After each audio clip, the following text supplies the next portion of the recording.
जी part 4 start हो गया जी हमारा। 3 घंटे की आपको रिवीजन क्लास आ रही थी, लेकिन आज ये चौथा घंटा स्टार्ट होता है, देखें ख़त्म कब होता है। अच्छा जी, एक सवाल रह गया, इसको ज़रा फड़का दें अब, मेहरबानी ताड़ी जी। पिछले क्वेश्चन कौन सा क्वेश्चन था? हाँ,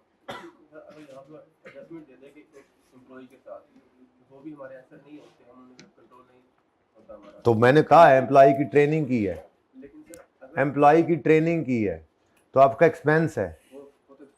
हाँ, लेकिन अगर जब हम एम्प्लॉय को हायर करते हैं 5 ईयर का सपोज हमारा एग्रीमेंट हो गया, नहीं नहीं नहीं नहीं नहीं, किसने कहा है? मैंने तुम मुझे एम्प्लॉय रखो, रख लिया, 5 साल का कॉन्ट्रैक्ट कर लिया, 5 साल से पहले छोड़ के गया तो क्या करोगे? कितनी अमाउंट पे करनी पड़ेगी? सम नहीं, तुम बोलो कितनी अमाउंट पे करनी पड़ेगी? 2 करोड़ देना पड़ेगा ना। ये मुझे हायर कर रहा है, ये 2 नहीं 2.5 करोड़ तुम्हें दे देगा, इसको चाहिए तो ये मुझे ले जाएगा। भाई जिसको आपने पाबंद भी किया हुआ है ना, तो पैसे अगला दे के चला जाएगा, फिर भी आप कंट्रोल नहीं कर सकते। ये बात ना करो, आप नहीं कंट्रोल कर सकते तो नहीं कर सकते। आपने उसको कहा 5 लाख रुपए देंगे, देना पड़ेगा, तुम्हें ट्रेनिंग कर रहे हैं, तुम अगर 5 साल से पहले छोड़ गए, वो कहेगा पढ़ 5 लाख मैं जा रहे हैं। कौन कंट्रोल कर सकता है इसको जी? अच्छा जी, समझाने के लिए थोड़ा एग्रेसिव होना पड़ता है, ठीक है। भाई ने मुझे हायर कर लिया, अब जाओ ले लो अपने पैसे, ऐसे करके तुम्हारे, चलो मुंह पे नहीं मारने चाहिए। अच्छा जी, प्रिपेयर करें journal entries with narrations to be recorded in the books of PL during 2024। अब Pipri constructed a warehouse at cost of 102 million which was completed on 30 June 22। कहानी कुछ ऐसे है कि 1 जुलाई 22 को मैं सवाल शुरू कर लेता हूं ना, ठीक है, और 30 जून 23 आना है और फिर 30 जून 24 आना है। जो साल हमारा है वो ये है,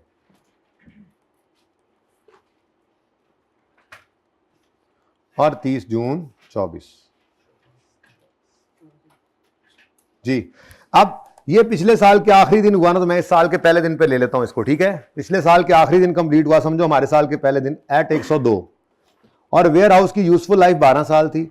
upon completion 95% warehouse was rented out, almost सारा ही, while remaining 5% was allocated to PLS admin use. तो अगर इतना थोड़ा है, अव्वल तो ये अलग अलग सेल हो सका, तो हम फिर भी इसको अलग अलग कर लेंगे, 5% कॉस्ट का इधर और 95 उधर, ठीक है, किधर इधर उधर, समझ आ रही है ना, इन्वेस्टमेंट प्रॉपर्टी और पीपीई में। लेकिन वेयर हाउस का डिजाइन ऐसा है कि वो sale of these portion separately नहीं इजाजत देता। इसका मतलब सिग्निफिकेंट पोर्शन फिर इन्वेस्टमेंट प्रॉपर्टी है ना, तो ये सारे का सारा वेयर हाउस ही क्या बन गया, पढ़ा हुआ है ये, कोई नई चीज? अच्छा, यस किसने बोला? मतलब वही ये वो वाला समझ है, ये समझ कोई प्रॉब्लम नहीं, समझ आ रही है? यस सर, ये वो वाला था, ठीक है। अच्छा, ऑन 1 जुलाई 23, छोड़ दो उसको, 1 जुलाई 23, ये इस दिन की बात हो रही है। ये 30 जून, ये 1 जुलाई 23 भी ये बनेगा ना, ये, और बोलो 1 जुलाई 23। इस दिन क्या हुआ जी? इस दिन क्या हुआ, यानी अगला साल शुरू हो गया। अगले साल जाके पता लगा कि कॉस्ट में मिस्टेकनली एक एबनॉर्मल वेस्टेज शामिल है, जो मार्च 22 में हुई थी। जब मर्जी हुई थी 30 जून 22 पर, यहां पे जो वेयर हाउस हमने इन्वेस्टमेंट प्रॉपर्टी बनाया था, वो बनाया था हमने 102 पर। इसमें 6 रुपए ऐसी चीज थी जो कॉस्ट में शामिल नहीं हो सकती। आपको मैंने बताया हुआ है एबनॉर्मल वेस्टेज को, जल्दी आ जाए, अहम सवाल शुरू हो गया। एबनॉर्मल वेस्टेज को हम एसेट की कॉस्ट का पार्ट नहीं बनाया करते, हमारी नेग्लिजेंस की वजह से जो खर्चे हो जाए, जो वेस्टेज हो जाए, ठीक है। अब ये पता कब लग रहा है? जब आपका पिछला साल गुजर चुका था, ठीक है। तो अब क्या कर रहा है वो कहता है जी कि पीएल ने करेक्ट कर दिया इस एरर को इमीडिएटली, और फिर चेंज कर दिया वेयर हाउस के सब्सिक्वेंट मेजरमेंट को। यानी इस दिन 2 काम किए हैं इसने, 1 जुलाई पे खड़े होकर, यानी मैं इस पिछले साल को छोड़ देता हूं ना, वैसे समझाने के लिए लिख दिया है, लेकिन पिछले साल को छोड़, इस दिन 2 काम हुए। ये 1 जुलाई 23 लिखने का मतलब ये है कि अब अगले साल में दाखिल हो चुके हैं हम, जिसकी एंट्रीज उसने मांगी है, ऐसे ही है ना। अगले साल में जाके पता लगा, 1 जुलाई 23 में पता लगा कि हमें जो है वो हमारी गलती हुई पड़ी थी, ठीक है। अब एक तो आपने एरर करेक्ट करना है, ये दे दें, हाँ ये करवाना है सवाल, दे दें ये बोरिंग कॉस्ट वाला सवाल। एक तो आपने एरर करेक्शन करनी है, लेकिन वो एरर है कौन सी, प्रायर ईयर। तो प्रायर ईयर वाली है तो बस फर्क इतना सा पड़ेगा कि आपको एक्सपेंस वगैरह या इनकम वगैरह की हिट जो है वो रिटेन अर्निंग को डालनी पड़ेगी। पता है ना इस बात का? नहीं समझ आएगी तो मैं पिछले साल में एंट्री करके फिर इधर ले आऊंगा, वैसे ऐसा मसला है नहीं, ठीक है। तो एक तो आपने प्रायर ईयर एरर की करेक्शन करनी है, और दूसरा आपने क्या करना है जी, दूसरा इसी दिन खड़े होकर इसने क्या कर दिया, चेंज इन पॉलिसी भी किया। अब ये एक दूसरी अलग मुसीबत है, ठीक है जी। तो प्रायर ईयर एरर को करेक्ट कर लेते हैं, ठीक है। मैं कहता हूं ऐसे कर लो कि ये सवाल यहीं पे करते हैं, अगला बोरिंग कॉस्ट वाला उधर कर लेंगे, ठीक है। ये देखो जी, असल में अब मैं वैसे ही जबरदस्ती करके ना ये 2023 वाले साल में एंट्रीज कर लेता हूं एक बार, कि इन्होंने जो गलती की वो क्या की, इन्होंने 6 रुपए को, कितने गया 6 लबो पहले 6, ये 6 जो है 6 वो उन्होंने मिस्टेकनली लिख दिया, उनकी मेहरबानी है, वरना हमें पता होना चाहिए अब नॉर्मल वेस्टेज को कॉस्ट में नहीं शामिल करना चाहिए, तो ये गलती होगी। यानी ये 6 रुपए इन्वेस्टेड प्रॉपर्टी में से निकालने चाहिए, निकाल लो। ये एक्सपेंस, ये ऐसे कर लेते थोड़ा सा, एक्सपेंस डेबिट कैश क्रेडिट होना चाहिए था, लेकिन गलती से क्या कर गए, investment property debit cash credit कर गए। सही है, ये बात समझ आई? जो हम नहीं करते होते, जबानी काम देखते हैं, ये जबानी काम मैंने इधर लिखा। तो सही करने के लिए क्या करना है, रेक्टिफाइंग एंट्री क्या बनेगी, एक्सपेंस डेबिट करो पीएनएल में, और इन्वेस्टमेंट प्रॉपर्टी क्रेडिट कर दो। कितने से? अब इन्वेस्टमेंट प्रॉपर्टी चूंकि वो अब आकर चेंज कर रहा है फेयर वैल्यू मॉडल पे, तो इसका मतलब क्या हुआ कि ये पहले कॉस्ट, पहले ऐसे लिखता हूं जरा, यहां से जरा यहीं से चले ना बात, पहले कॉस्ट मॉडल था, जिससे अब ये मसला दूसरा भी आ गया है कि हमें करेक्शन के बाद फिर रिट्रोस्पेक्टिव, ये तो अप्लाई रिट्रोस्पेक्टिव होता है, लेकिन चलो छोड़ो, फिलहाल तो आपने इस गलती को सही कराना है। इन्वेस्टमेंट प्रॉपर्टी चूंकि कॉस्ट मॉडल पे था पिछले साल, तो ये 6 की गलती डेप्रिसिएशन पे भी असर डाल गई, तो डेप्शन को सही करना है। तो अब एसेट कम हो रहा है, डेप्शन भी कम होगी, डेप्शन कम करने की एंट्री हमें आती है, depreciation debit accumulated depreciation credit, कम करने की एंट्री अक्यूमुलेटेड डेप्रिसिएशन डेबिट आ जाती है, हमें उलट कर दें, ठीक है। और डेप्रिसिएशन एक्सपेंस क्रेडिट पीएनएल में। अब ये कितनी अमाउंट बनती है, ये 6 ही गलत हुआ है ना, लाइफ कितनी थी 12 साल सवाल में गिवन है, उस हिसाब से इन्होंने यकम जनवरी से शुरू किया होगा ना इसको डेप्रिशिएट करना, और बोलो यकम वही यकम जुलाई से 30 जून 22 का मतलब मैंने कहा था छोड़ो, उस दिन कंप्लीट हो तो अगले साल से शुरू कर दो, ठीक है ना, हमारे साल के पहले दिन से। तो डिवाइड बाय, ये तो यहीं पे आ जाना था, चलो खैर 6 डिवाइडेड बाय 12 जी 0.5, ठीक है। ये गलतियां 23 में खड़े होकर 23 की गलती सही की, लेकिन हम तो 23 में खड़े ही नहीं हैं, हम तो 23 में खड़े ही नहीं हैं, हम तो 24 में खड़े हैं। तो 24 में खड़े हैं, तो यही गलती अगर 24 में सही करनी है तो बताओ क्या करना पड़ेगा। Investment property balance sheet item है, कोई मसला नहीं, पड़ा हुआ है, 6 से क्रेडिट हो जाएगा। अक्यूमुलेटेड डिडक्शन भी इसका बैलेंस शीट आइटम है, कोई बात नहीं, 0.5 से डेबिट हो जाएगा। लेकिन ये एक्सपेंस का क्या करूं, ये बेसिकली वर्किंग है, ये मेरे लिए रिक्वायर्ड नहीं था, रिक्वायर्ड उसने क्या कहा है 2024 की एंट्रीज करो। तो आपको पता है पिछले साल के इनकम एक्सपेंस की गलती अगर इस साल में सही करनी पड़े तो आप कहां पे इंपैक्ट डालते हो, ओपनिंग रिटेन अर्निंग में रीस्टेट हो जाती है ना पिछले साल की चीजें, ठीक है। तो रिटेन अर्निंग, ये नहीं समझ आई बात, ये थोड़ा टेक्निकल था सवाल, ये पेपर के अंदर परेशान कर सकता था, लेकिन कोई नहीं, इतने आसान नंबर थे, तो 1-8 नंबर अगर मुश्किल भी आ गए तो क्या हुआ, इसमें भी फाइट करने वालों को आधे नंबर मिल गए होंगे, पूरे नहीं ना मिले होंगे। भाई इन्वेस्टमेंट प्रॉपर्टी तो क्रेडिट किया ही होगा ना सबने, तो आधे नंबर तो इसमें से भी मिल गए, किसी ने एक्सपेंस डेबिट कर दिया गलती से, तो फिर 0.6 निकाला होगा किसी ने 6, तो आधे नंबर फिर भी मिल गए होते हैं, ठीक है। ये बात समझ आई है, ये भी रिटेन अर्निंग्स में, यानी कि मैं यूं भी कर सकता था कि यही एंट्री यहां लिखता और बाद में कहता ओहो एक्सपेंस तो 24 में है नहीं, इनकम एक्सपेंस तो है नहीं, तो इसको कहां पे फेंक दें, रिटेन अर्निंग्स, ऐसे भी कर सकता था, ऐसे ही कर दूं, सही है, ऐसे समझ आ रहा है। बहरहाल रिक्वायर्ड एंट्रीज ये हैं, तो इसको वर्किंग कर लेना, बेशक वर्किंग में करके फिर इस तरह से आपका मामला सही चलेगा। तो ये 0.5, ये आपने क्या किया जी, पिछले साल की गलती को सही किया, कोई मसला। अच्छा, उसके बाद इस साल के पहले ही दिन पॉलिसी चेंज कर गया और फेयर वैल्यू मॉडल पे ले गया। अब इन्वेस्टमेंट प्रॉपर्टी का बड़ा टेक्निकल सवाल था ये 8 नंबर उसने हक अदा किया कि भाई पेपर सीए का लगे बच्चों को जरा, ठीक है।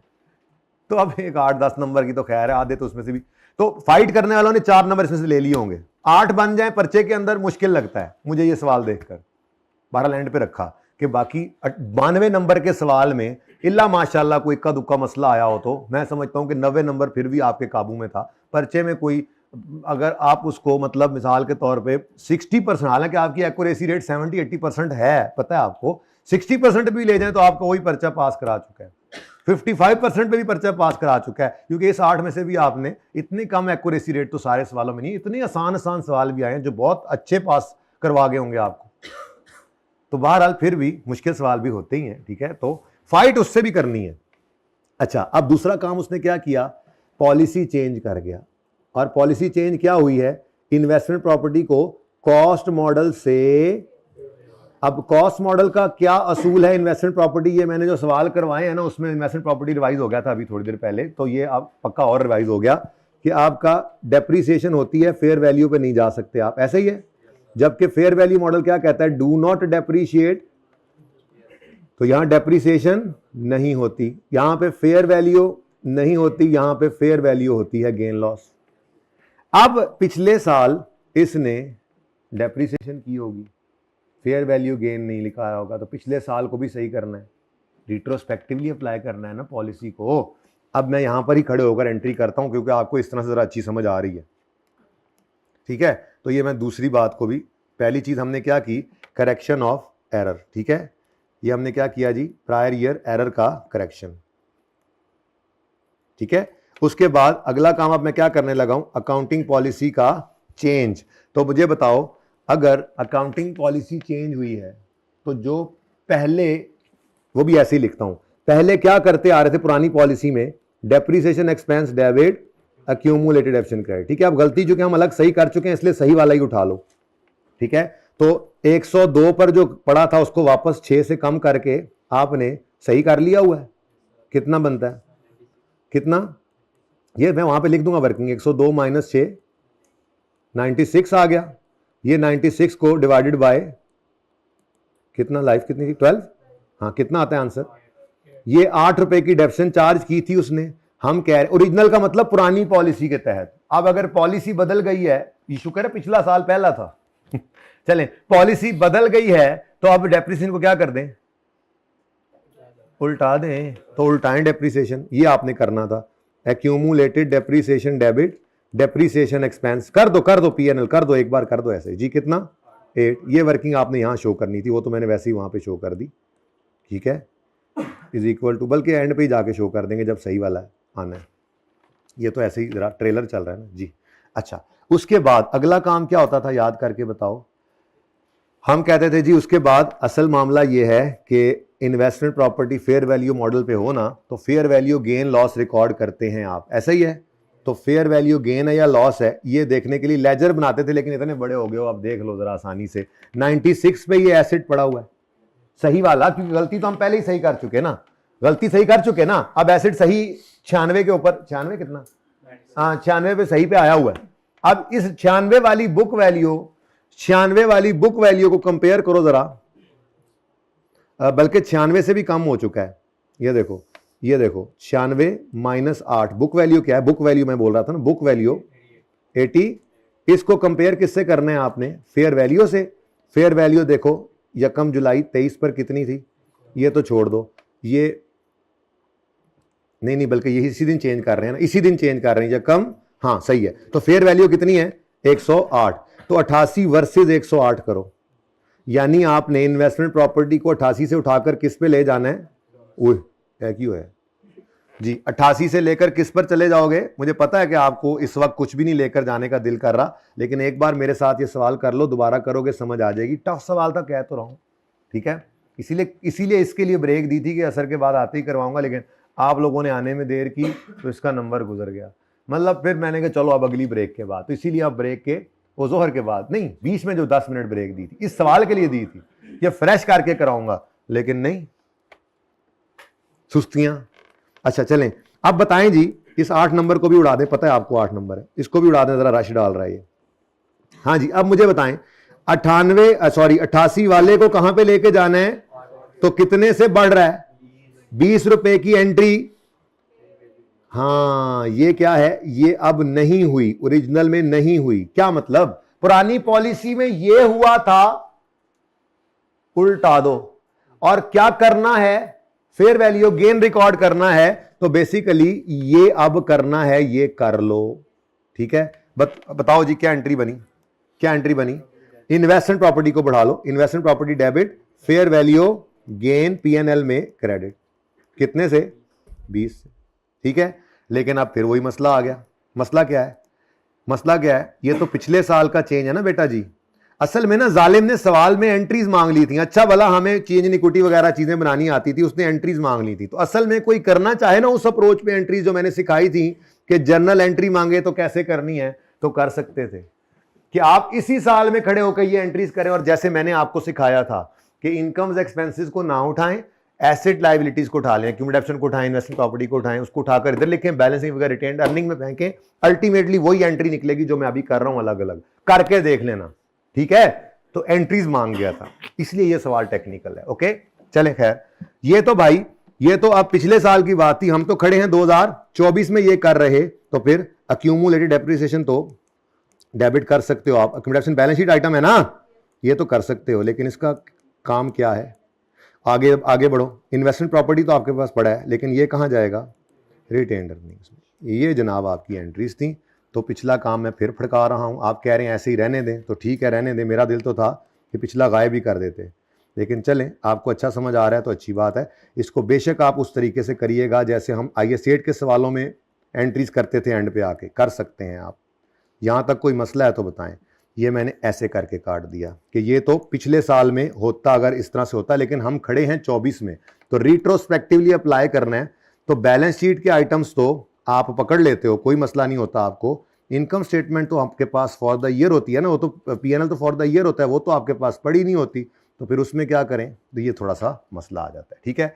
अच्छा, अब ये असल में रिक्वायर्ड एंट्रीज चल रही हैं, टैली एंट्री, दूसरी एंट्री, तीसरी एंट्री और चौथी एंट्री। नज़र कोई नहीं आ रही है, नंबरिंग बहरहाल है, नंबरिंग यही, ये लो कोशिश करता हूँ, तीसरी, दूसरी, ये जो उसने रिक्वायर की है ना, इसके नंबर मिलने हैं आपको। अब नरेशन में एंड पे बता देता हूँ, फिलहाल चलने दें काम, सही है, चलें आगे। अच्छा अब भाई, अब 23 इज ओवर, अब 24 है, ठीक है। 24 में क्या किया, 24 में नया जुल्म कर दिया, कहता है 1 अप्रैल 24 को, आराम नहीं आ रहा इसको, चैन नहीं आ रहा इसको। 1 अप्रैल 24 ये कब आएगा, पहले तो ये डिसाइड कर लें, 30 जून 24 से पहले, यानी यहाँ 31 दिसंबर 23 आया ना, तो यहां पर नहीं 23 है, नहीं ये 1 अप्रैल 24 है ना, तो 30 जून 23 के बाद यहां 31 दिसंबर 23 आएगा, उसके बाद ये आगे 24 का साल शुरू हुआ, जिसके अंदर वो क्या कह रहा है, किस दिन, 1 अप्रैल को, इस दिन खड़े होकर नवी पसूड़ी पाती है। क्या भला, जो मुमकिन था उसने किया इन्वेस्टमेंट प्रॉपर्टी के सवाल में। मैं कहता हूं क्या किया, देखो कहता है, सुनो, कहता है कि कितने गया, on 1 April PL started using entire warehouse as its inventory storage, PPE में ट्रांसफर कर गया इन्वेस्टमेंट प्रॉपर्टी से जालिम। अब चूंकि इन्वेस्टमेंट प्रॉपर्टी में यूज करते हैं हम, कर रहे हैं हम फेयर वैल्यू मॉडल, तो ट्रांसफर को किस पे करना है, तो पहले इसको लेके आओ फेयर वैल्यू पे। अब ये पिछले साल के एंड पर किस पर ले आए थे आप, फेयर वैल्यू मॉडल पे है ना, तो आप इसको 1 अप्रैल पे खड़े होकर 108 वर्सेस 100, ये तो गेन है ना, 108 से 114 पे ले जाओ, इन्वेस्टमेंट प्रॉपर्टी डेबिट करो, और अब ना आरी कर देना, आरी ना चलाई जाना, हुन आरी ना चलाना, ये 24 का साल है, इनकम एक्सपेंसेस हमारे पास ही हैं, तो पीएनएल क्रेडिट, ठीक है, फेयर वैल्यू गेन आ गया। कितने से? 6 से। ये मैं लेजर लूजर ही बना रहा है, इधर ही गुजारा कर रहे हैं, ठीक है ना, कोई मसला तो नहीं इससे। और उसके बाद अब ये 114 पर बेहतरीन होकर, सोना होकर पहुंच गया है कहां पे, यानी ये एंट्री आपने करनी है ना। अब ये फेयर वैल्यू पे आया, अभी फेयर वैल्यू पे आ गया, 114 पे आ गया। अब इसको कहो जा जा मेरा बच्चा, जा, कहां चला जा पीपीई में जा, जी ले अपनी जिंदगी तू भी जाके पीपीई में जा। कितने से जा? 114 पर लाए थे तो उसी पर जा। अब जब पीपीई पे आ गया तो अब इसको किस पर रखना है? वो कहता है पीपीई को हम रखते हैं कॉस्ट मॉडल पर, यूजिंग ये देखो कॉस्ट मॉडल। तो कॉस्ट मॉडल है तो क्या करेंगे? डेप्रिशिएट करेंगे। अब लाइफ नवी कोई नहीं दी हुई तो इसको तो छोड़ ही दो ना। अब 30 जून 24 पे यूके ये पीपीई में चला गया है तो इसको इग्नोर करो, लेकिन अब रिमेनिंग लाइफ निकालनी है। सुभान अल्लाह, सारे बोलो सुभान अल्लाह। तो ये क्या सवाल था? यकम जनवरी जुलाई 22 को एसेट आया, 30 जून 23 तक 1 साल गुजरा, 1.5 साल गुजरा, 2.25 साल हो गए, 1.75 ईयर्स। 1 अप्रैल पे ट्रांसफर किया ना, तो इस दिन खड़े होकर इस एसेट की रिमेनिंग लाइफ क्या थी? ओरिजिनल कितनी थी? भूल गए? 12 में से 1.75 निकल गया तो रिमेनिंग डेप्रिसिएशन। मजे का सवाल, चस आ गई। डेप्शन डेबिट, एक्यूमुलेटेड डेप्रिसिएशन क्रेडिट। अब इसमें डेप्रिसिएशन करनी है 114 की और इसको डिवाइड करना है रिमेनिंग लाइफ से। रिमेनिंग लाइफ निकालने का अभी भी रोला रहता था, तो रिमेनिंग लाइफ आपने निकाली कैसे जी? के जी 12 टोटल थी और 1.75 निकल गई। कैसे निकाला इसको? ये यकम जुलाई 2000, हाँ क्यों भागना पड़ गया ना सवाल देखकर। यकम जुलाई 23 से यकम अप्रैल 24 तक गिनती कर लो। 30 यकम जुलाई 22 है 23 है, तो 22 से 30 22 है, मैं देख लूं, नहीं हाँ 22 है। तो यकम जुलाई 22 से 30 जून 23 तक 1 साल, 30 जून 24 तक पूरा 2 साल नहीं हुए, उससे 3 महीने पहले रुक गया तो ये 2.25 साल। तो 12 में से 2.25 साल गए तो 10.25 साल बाकी बचे। ओ बच्चे ओ की हो गया जे? कोई बात नहीं। पहला सवाल ऐसा आया जिसने कहा ओए ए की, तो बेटा इतना तो हक बनता था, इससे भी ज्यादा का बनता था, ठीक है। तो अब इतना तो क्या, इससे ज्यादा बनता था, तो 10 पॉइंट। और इसको चूंकि ये 1 अप्रैल को हुआ है, तो अप्रैल मई जून जी 2 सारी एंट्रियां इत्थे हुई ने, हुण एक अगे टुर गई है, एदा की करिए, इसको और स्मार्ट कर लेते हैं, ठीक है। तो ये जनाब आपकी सारी एंट्री हो गई पूरी। अल्लाह अल्लाह ते खैर सल्ला, ठीक है जी। 3 पॉइंट आंसर में यही 2 डेसिमल यूज कर रहा है ना, फिर ठीक है जी। चलो थोड़ा सा आगे मैंने कहा कर दूं, जरा थोड़ा आइडिया हो, ठीक है जी। चलो जी, अब ये आपका सोल्यूशन हो गया। कोई क्वेश्चन है तो पूछे मुझसे। आज क्वेश्चन नहीं पूछ रहे, क्या चक्कर है, सदमे में आ गए? हाँ, अब क्वेश्चन बचे ही नहीं हमारे, है ना। कोई है भी तो जूम मीटिंग में पूछ लेना, मैं आप लोगों को क्लोज करके नहीं जा रहा, अपनी तरफ से क्लोज कर रहा हूँ, ये मेरी तसल्ली है। जब वीकली जूम मीटिंग, वो बेचारे ऑनलाइन वालों की दूसरा हफ्ता है, इतना बोझ था, आज अल्हम्दुलिल्लाह ख़त्म हो रहा है। तो अब मैं इनको पहली फुर्सत में होश में आते ही मैं जूम मीटिंग करूँगा। आप लोगों को भी मैं जूम मीटिंग का लिंक भेजा करूँगा, ज्वाइन कर लेना। ऑनलाइन वाले बहुत तमीज़ वाले बच्चे हैं, मैं सच कह रहा हूँ, पूरा सेशन जूम मीटिंग्स की हैं उनके साथ। तो अगर कोई आप में से फनकारी दिखाएगा ना वहाँ पे आके, तो मैं पक्का उसको निकाल दूंगा और आइंदा कभी भी मीटिंग में नहीं आने दूंगा। ग्रुप से, हर जगह से फारिग करूँगा, इंसान बन के आना। वैसे आप लोग आप भी ऐसे ही हो, अच्छे ही हो, लेकिन एहतियातन इसलिए बता रहा हूँ बेटा कि ये ना हो आप ये फिज़िकल वाले चक्कर में शुगल वहाँ पे लगा लें, तो इतना टाइम नहीं होता। ऑनलाइन वाले बच्चे बड़ी मुश्किल से कोई नेट कनेक्ट कर कहीं से इकट्ठे हो, तो एक टाइम रखा जाता है उस पर, वो लोग आते हैं। तो आपने भी आके वेट करना है बारी का और सवाल कर लेना है, लेकिन टाइम ना वेस्ट हो, ये कोशिश करनी है, ठीक है ना। बुलाऊंगा सही आप लोगों को, लेकिन अगर मुझे लगा ऑनलाइन वाले बच्चों को आप डिस्टर्ब कर रहे हैं, आपने ऐसा कुछ भी किया, तो पहले कुछ लोगों को भगाऊंगा, अगर फिर भी गल ना बनी तो फिर लिंक भेजना छोड़ दूंगा। वैसे मैं इंशाल्लाह पेपर से पहले तक ऑन एंड ऑफ वीक में एक दफ़ा, 10 दिन में एक दफ़ा, ये वीक में एक दफ़ा कोशिश करूँगा, मीटिंग में करता रहूँगा टिल पेपर। तो आपको रिवीजन में भी कोई मसला आएगा, वो भी आते रहेंगे मीटिंग में, आप भी आते रहेंगे। पहले भी 2 हफ्ते की कज़ाल उठानी है मैंने, पता नहीं क्या करते हैं ऑनलाइन वाले मेरे साथ, तो माफ़ भी करते रहा करें मुझे ऑनलाइन वालों, आप इनको मैं माफ़ कर, यही मुझे माफ़ ही कर दें वैसे, क्योंकि इनकी सारी मेहनत है। आप लोग जो रो रहे होते हैं इन्ने लेक्चर कितों आ गए, तो तुहानू ते वो आ रहे होंगे ने, ये वो भुगता आ रहे होंगे ने। तो ये 7 एंट्रीज हैं, माशाल्लाह से 8 नंबर है। तो ये इतना सा सवाल था बस, छोटा सा। ये नज़र नहीं सही आ रहा, मुझे लगता है कि आ रहा है, आ रहा है। तो फिर क्वेश्चन नंबर कौन सा है? 5 है।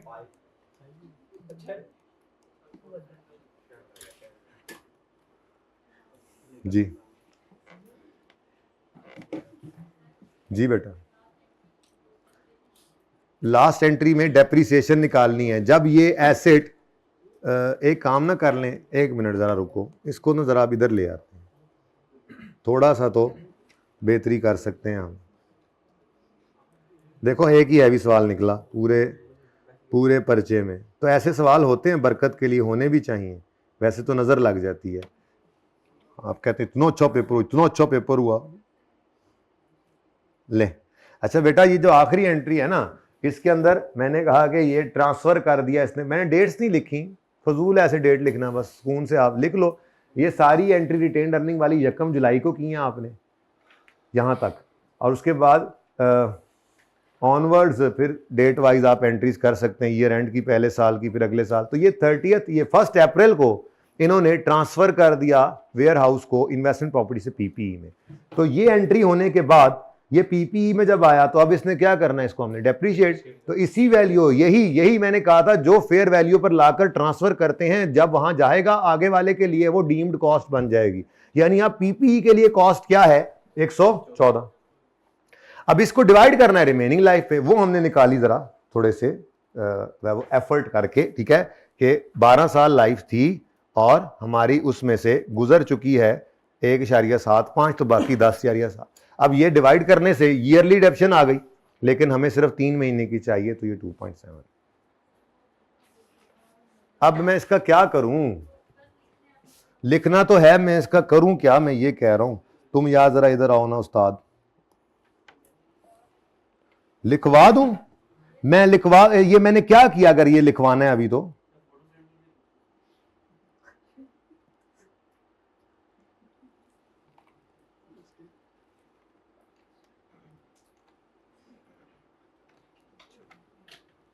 ठहरो, ओह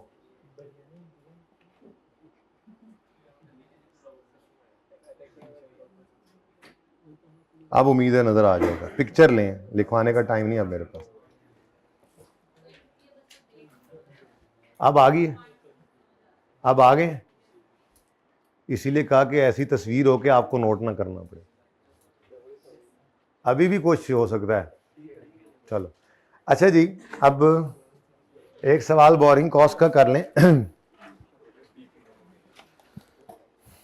आपको हैंडआउट दे दिया, मुझे नहीं मिला, उसे कहो यार मुझे भी दे दे हैंडआउट, बल्कि मेरे पास टर्म टेस्ट पड़ा है, मैं उसी को रख लेता हूं सामने। बेटा सब्र कर जाओ, तमीज कर लो थोड़ी सी, आ जाता है जो हैंडआउट किसी के पास नहीं है तो।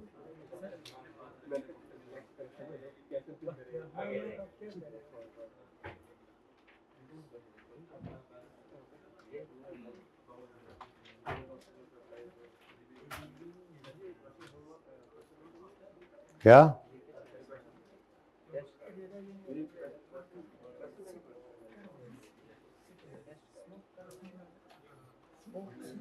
बेटा, ये क्वेश्चन था आप लोगों के टर्म टेस्ट 1 में, तो डिस्कस हो गया तब भी ठीक है, नहीं हुआ तब भी ठीक है, आप इसको छोड़ें, आप बस इस सवाल को पढ़ें। 8 नंबर का ये सवाल है, calculate amount of borrowing cost to be capitalised. ये इसलिए करवा रहा हूं कि मुझे डर है कि ये इस दफ़ा इसको पूछेगा, क्योंकि लास्ट टाइम आपने देख ही लिया। पर्चा देखने के बाद ना पूरा, ये आखिरी दिन पे इसलिए भी रखा था, आपको अंदाज़ा भी होता है कि पर्चा डुएबल भी होता है, और फिर ये भी अंदाज़ा हो रहा होता है कि क्यों कुछ चीज़ों पे स्ट्रेस ज़्यादा रही है सारे सेशन में। किया तो हमने सब कुछ होता है, लेकिन बाद में आके एंड पे आके जैसे अब मुझे डर लग रहा है कि बोरिंग कॉस्ट आ ना जाए, तो आपने तो रिवाइज करना ही है ज़रा, चलो एक बार मैं भी करवा दूँ, ठीक है। तो कोशिश करके इसको मगरिब तक पूरा करने की कोशिश करते हैं, हो जाएगा इंशाल्लाह, ठीक है। तो borrowing cost to be capitalize की आपकी वही पुरानी कदीम working, borrowing cost to be capitalize में interest expense on specific loan, interest expense on, लेकिन अगर अगर अगर इन्वेस्टमेंट इनकम का रेट गिवन होगा तो वो लेस करेंगे आप, ठीक है। कोई किताब खोलने की जरूरत नहीं है, इंशाल्लाह रिवाइज होती जाएंगी चीज़ें। Realizing its role as a good corporate citizen, Smog Corporation decided to construct a bridge that will link two sides of village that were separated by natural disaster years ago. As Smog Corporation has been in this village for a couple of years exploring, एडी लंबी कहानी का मतलब दी गल करो। The bridge would take 2 years to build। अच्छा, ऐतो सवाल शुरू है। The bridge would take 2 years to build. It began construction on 1 जनवरी 16 और 31 दिसंबर यानी वर्क इन प्रोग्रेस होगा 31 दिसंबर 16 पर खड़े होकर। भाई अभी सबके पास है ये हैंड आउट, ये मैंने उसको कहा था अलग से इसमें से निकाल कर आपके लिए हैंड आउट बना दे, ठीक है। बाकी सेशन एंड हो रहा है ना, तो सारे लेक्चर नोट्स अब एंड तक जितने भी बनेंगे 1-2 दिन में वो पूरा ही मिल जाएगा आपको। जितने टेस्ट हुए और सोल्यूशन हुए वो एक हैंड आउट इकट्ठा बना के वो भी भेज दूंगा आपको अगर कोई ज़रूरत पड़े चीज़ तो, ठीक है ना। जो है फिर वो भेज दूंगा, लेकिन इसके कोई वो PDF नहीं बन सके बहरहाल, और ना ही वो बनेंगे, इसलिए आपने खुद नोट किया हुआ है। कोई जैसे होता है ना हर टॉपिक के अंदर, वो जब करते हुए हम थोड़ा बहुत जो है वो बनाते हैं, वो कोई नहीं है, ठीक है। तो वो आपने खुद बनाए थे साथ के साथ, वही इस्तेमाल कीजिएगा, ओके। अच्छा जी, the following payments were made during 16 या 31 दिसंबर 2016, 31 जनवरी 16, 31 मार्च 16, 30 जून 16। ये मैंने इसलिए लिख दिया कि ज़रा कंफर्म हो, सारी पेमेंट्स हमारे साल की हैं, ठीक है। First payment on 31 January was funded from SC's pool of debt. क्या कहते हैं इसको? जनरल लोन, यानी कि स्पेसिफिक लोन अगर था भी तो इस दिन तक आया नहीं, तो काम शुरू होगा तो पहली पेमेंट जनरल लोन से। ये शायद 1-2 सवालों में और भी हुआ था, एक ग्रेनाइट कॉरपोरेशन था गालिबन, या कोई एक सवाल था, सही नहीं भी था तो अब आ गया ना, नहीं भी था तो अब आ गया सवाल कि आपकी अभी स्पेसिफिक लोन नहीं आया तो आपकी कंस्ट्रक्शन शुरू हो गई है तो पेमेंट जनरल लोन से कर दें, कोई मसला नहीं। However, SC succeeded in raising a medium term loan for an amount of 8 lakh on 31 March 16 with simple interest of 9% per year calculated and payable quarterly in arrears. Payable quarterly है। These funds were specifically used for construction, यानी ये कौन सा loan हो गया? Specific loan हो गया, ठीक है जी।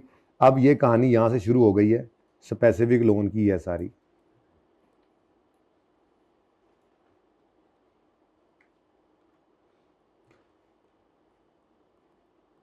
याद है कुछ ये शुरू में जो बहुत अच्छा आपको टॉपिक आता था, ये वही है, ठीक है। हाँ, अभी भी आता है, बस रिवीजन की जरूरत है। अच्छा, एक्सेस फंड्स को 6% पर इन्वेस्ट किया जा सकता है। और मेरा गला भी बहन लग गया, गले से याद आया, आज से 2-3 दिन पहले मैंने वो मंगवाई थी स्टेपसिल, वो मैं यहीं छोड़ दी थी, ज़रा उसके नहीं लेकर आए, एकदम से याद आ गया, उन्हें चलना अगला 1 घंटा हो देते ही है, ठीक है जी।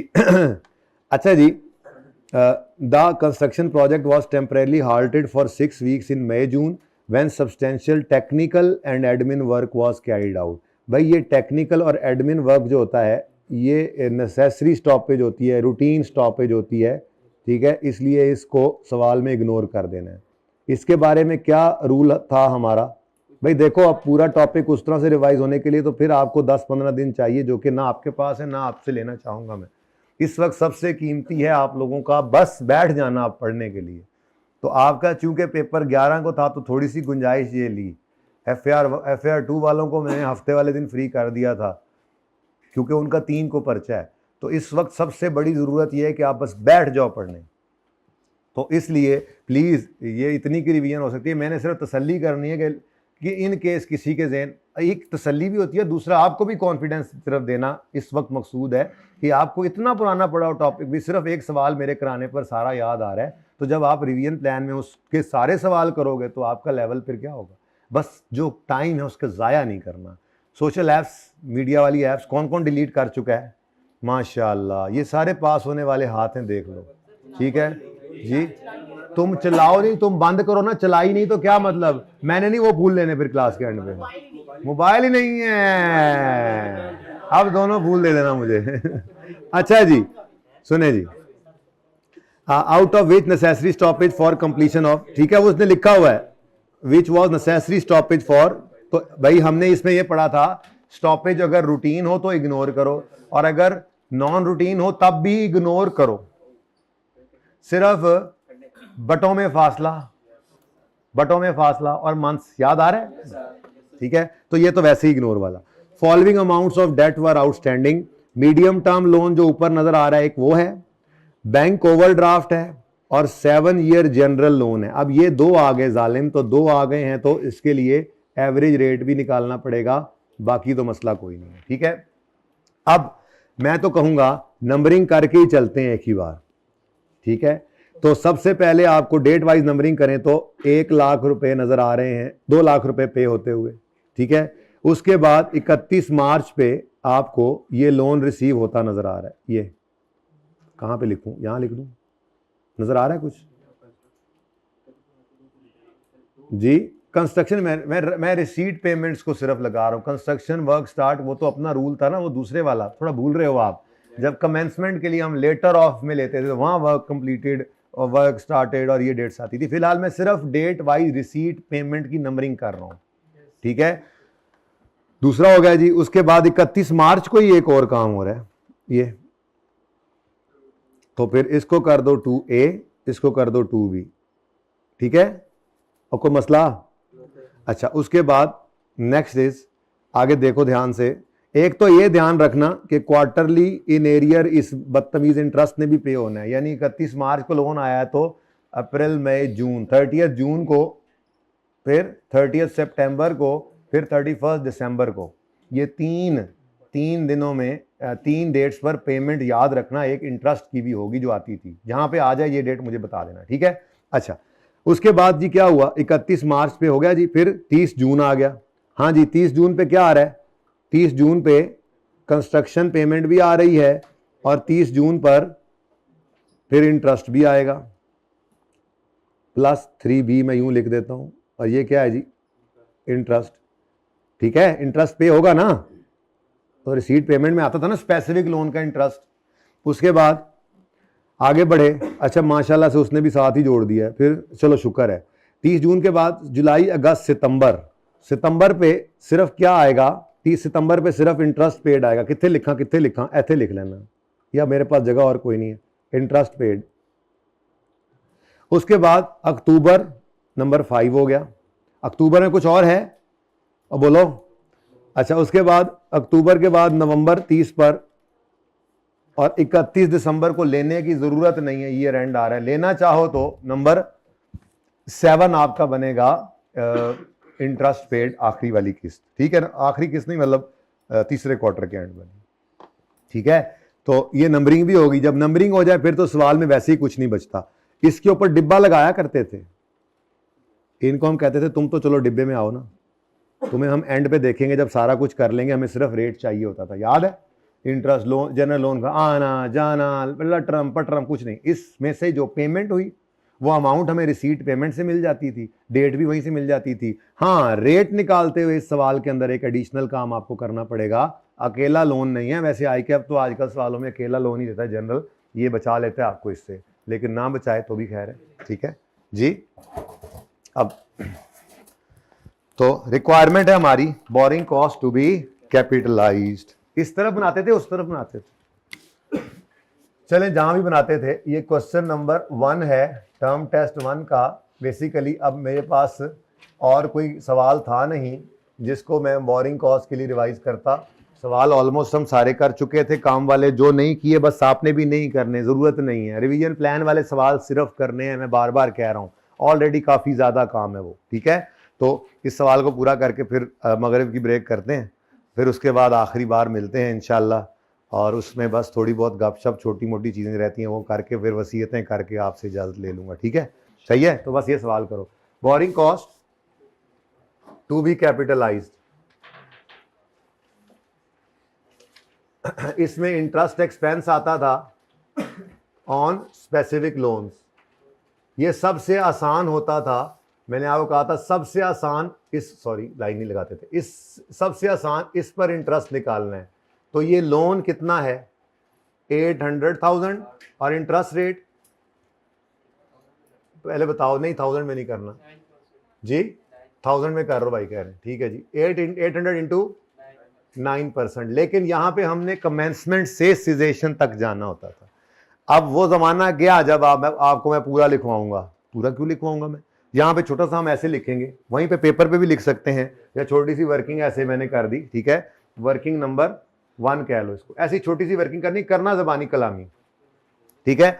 अब डेट्स आपने जबानी देखकर यहां पर कमेंसमेंट के सामने सिर्फ एक डेट लिखनी है। तो लोन रिसीव किस दिन हो रहा है 31 मार्च, ठीक है। और यहां पे लिखूं अब दोबारा, यार ऐसे तो ना करें जी, लोन रिसीव्ड, यार बड़े हो गए हो, यहां से यूं देखो बस, पर्चे में क्या करना है, पर्चे के, क्योंकि आप रिवीजन क्लास में, आप तो पर्चे के लिए जा रहे हो तो बता रहा हूं। लोन रिसीव्ड, फर्स्ट पेमेंट इसी लोन की बात ही होगी ना, 31 मार्च को इस लोन में से पेमेंट, क्योंकि जनरल लोन वाली पेमेंट का तो इंटरेस्ट अलग उधर से लेकर चलना है हमने, ठीक है ना। फर्स्ट कंस्ट्रक्शन पेमेंट और वर्क स्टार्टेड किस दिन है, अच्छा चलो आप 1 जनवरी को भी फर्स्ट पेमेंट कह लो ना, आपको नहीं जी हमने ये नहीं मानना, हम नहीं मानते, चलो मैं फिर उठी लाता है, फिर भी फर्स्ट पेमेंट ये है और वर्क स्टार्टेड ये है, तो भाई क्या हो गया, लेटर क्या है इनमें से, तो फिर लेटर ऑफ से ही शुरू करते थे। तो कमेंसमेंट डेट क्या है स्पेसिफिक लोन के लिए, ये मैंने किसके लिए लिखा जी, स्पेसिफिक लोन का, बस इतना लिखेंगे पर्चे में छोटा सा साइड पे करके, कमेंसमेंट डेट अपने लिए लिखनी है, वरना ये लिखने की बजाय यहां फ्रैक्शन लगाओ, वो नंबर मिलेंगे आपको, लेकिन छोटा सा फिर भी लिख लो, ठीक है। तो कमेंसमेंट डेट आ गई 31 मार्च 2000, कौन सा है, जो भी है वही साल ही चल रहा है।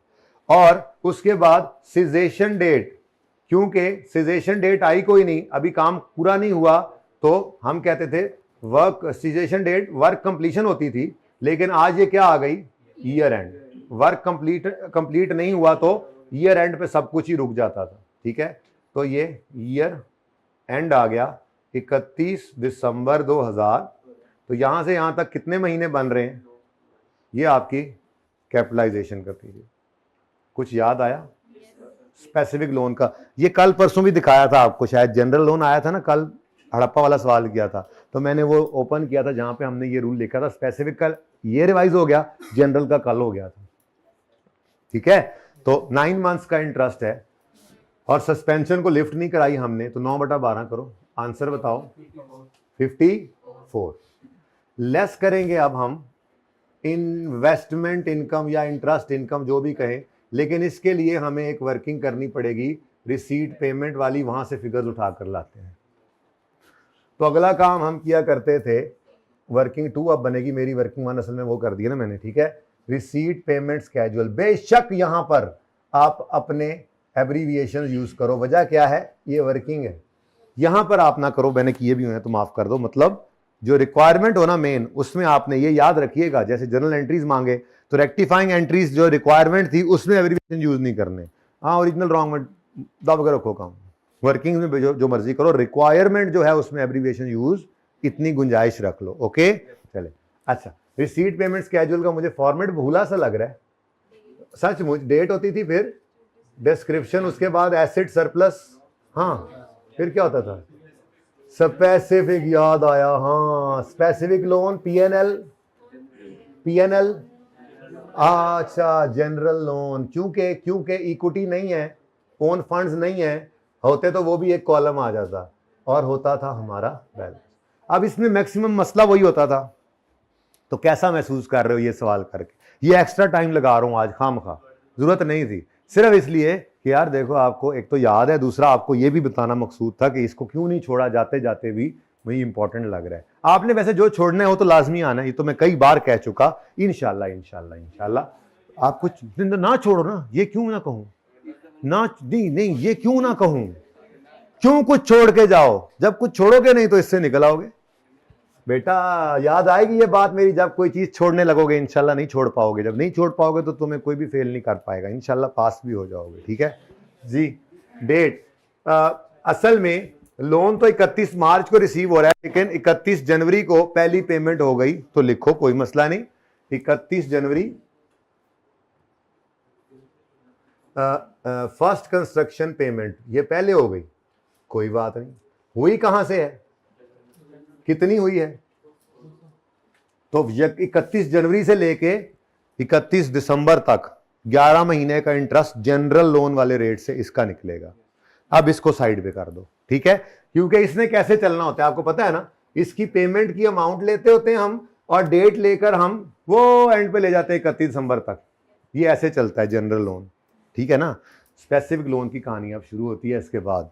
खैर देखो इधर 2A मैंने पहले लोन रिसीव करा लिया और 2B फिर पेमेंट, तो स्पेसिफिक लोन रिसीव्ड किस दिन हुआ जी, 31 मार्च पर स्पेसिफिक लोन रिसीव्ड। तो अब इस दिन से ऑनवर्ड्स इसका कोई बैलेंस होगा तो बैलेंस कॉलम में भी जाएगा, इन्वेस्ट भी होगा। कुछ यादें ताज़ा हो रही हैं, ठीक है, जल्दी कर ले, मगरिब का टाइम भी होने वाला है। तो लोन कितना रिसीव हुआ, 800 का, और इसी दिन तो डब्बा लगाएंगे, याद है, सेकंड कंस्ट्रक्शन पेमेंट हुई है, डब्बे में डब्बा डब्बे में केक वाला काम अब करें।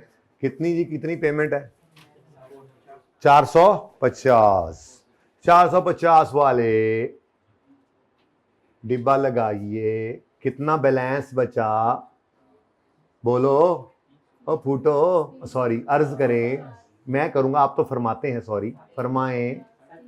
350 का बैलेंस है, ये इन्वेस्ट होगा 31 मार्च से, जिस दिन आया उस दिन से होगा ना, ठीक है। आगे बढ़ो, नंबर 3 पे A और B है, दो काम हो रहे हैं, पेमेंट कंस्ट्रक्शन की भी और इंटरेस्ट भी। तो 31 नहीं, किस दिन, 30 जून है, 30 जून पर जी, 30 जून अभी है 5-7 मिनट ना, ये बाद में, जी बेटा मुझे पता है 5-7 मिनट हैं, ठीक है, ये सवाल कर लें पूरा, चलते हैं नमाज पे फिर जी। थर्ड कंस्ट्रक्शन पेमेंट है कितनी, 1 लाख की, माइनस किया आपने और इसी दिन आपने इंटरेस्ट पे करना है। अब इंटरेस्ट की, लोन की प्रिंसिपल अमाउंट तो रीपे हुई कोई नहीं, उसने कहा था 3 महीने बाद पे होना है, तो बस कोई मसला नहीं, 800 का 9%, ये पूरे साल का इंटरेस्ट है। कितने महीने का पे होना है, 30 जून पे 3 महीनों का, तो 3/12 कितना आता है, ये 18 भी रीपे हुआ, तो टोटल क्या हो गया जी, 118। अच्छा सवाल है, टफ सवाल, टर्म टेस्ट के अंदर ऐसे नहीं दिया था, अच्छी रिवीजन सारी करवा रहा है, 118। अब ये 118 350 में से माइनस किया तो 232, जाग रहे हैं, शुक्र है। नेक्स्ट 4 पे फिर इंटरेस्ट पे हो रहा है, किस दिन, डेट ही लिख लेते यार, जब 31 मार्च को लोन आया तो मार्च अप्रैल मई जून 30 जून पे किस्त पे हुई, फिर जुलाई अगस्त, तो 30 सितंबर पर इंटरेस्ट पे हो रहा है, ये वो वाला, ये वो नंबर है, ठीक है, 30 सितंबर 16 पर इंटरेस्ट फिर पे हुआ। अच्छा, इंटरेस्ट तो फिर भी सेम ही होना है क्योंकि लोन की प्रिंसिपल अमाउंट बदली नहीं, आसान सा काम था, ठीक है। तो किस दिन जी, 30 सितंबर पे इंटरेस्ट पेड। अब ये दूसरे क्वार्टर का इंटरेस्ट पे हुआ, दोबारा से वर्किंग नहीं कर रहा, बस 18 लिख दिया, 232 में से 18 गया, 214 आ गया। और उसके बाद ये क्वार्टरली पेमेंट है ना, तो 31 मार्च को आया लोन, किसको समझ नहीं आई, ओके, इसको आई हुई है, साथ वाले तुम्हारे को समझ नहीं, अच्छा ओके। उसके बाद नंबर 5 200 की पेमेंट है और नंबर 6 250 की पेमेंट है, सिंपल जी। किस दिन पेमेंट हुई है, 31 अक्टूबर पे, 3rd और 4th, तो 4th कंस्ट्रक्शन पेमेंट कितनी है जी, 200 की, 214 पड़ा है अभी, तो 200 निकालो यहां से, यहां पे 14 रह गया। और आखिरी पेमेंट हुई है 31 नवंबर को, 30 होता है, सॉरी मेरा भी सवेरे 7 पर मीटर चल रहे हैं, 30 नवंबर को 5th कंस्ट्रक्शन पेमेंट, लेकिन ये है कितनी, हाँ, तो ये हम लिखा करते थे ऐसे ब्रैकेट में, क्योंकि स्पेसिफिक लोन में सिर्फ 14 बाकी, तो यहाँ से 14 निकाला, यहाँ पे तो हो गया 0, बकाया फिर इस पे माइनस नहीं लगाया था, 236, कहानी खत्म। तो इन्वेस्टमेंट इनकम के लिए पकड़ लो जी, ये देखो, ये तो जनरल लोन में आना है ना, इसको बाद में देखते हैं। ये 350 अवेलेबल हुआ, ऐसे लाइन लगाते होते थे इसके लिए। ये 350 अवेलेबल हुआ 31 मार्च को, और अप्रैल, मई और जून 3 महीने तक इन्वेस्टेड रहा। तो 350 इन्वेस्टमेंट रेट कितने महीने प्लस। उसके बाद ये बैलेंस बदला यहां पर, ठीक है, और 30 जून पर अब ये अवेलेबल हो गया आगे के लिए, जुलाई, अगस्त, सितंबर, 3 महीने तक 232 रुपए। इधर ना लिख लें, चलो आने दो, 232,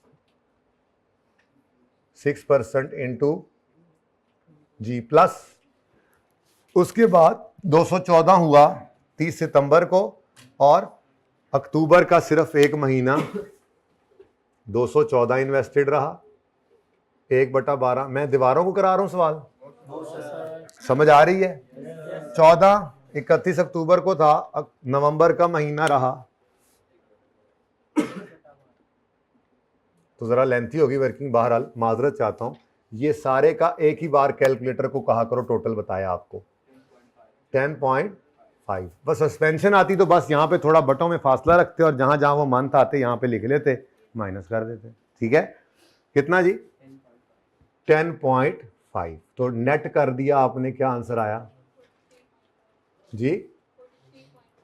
43.5 रुपीज इन 1000।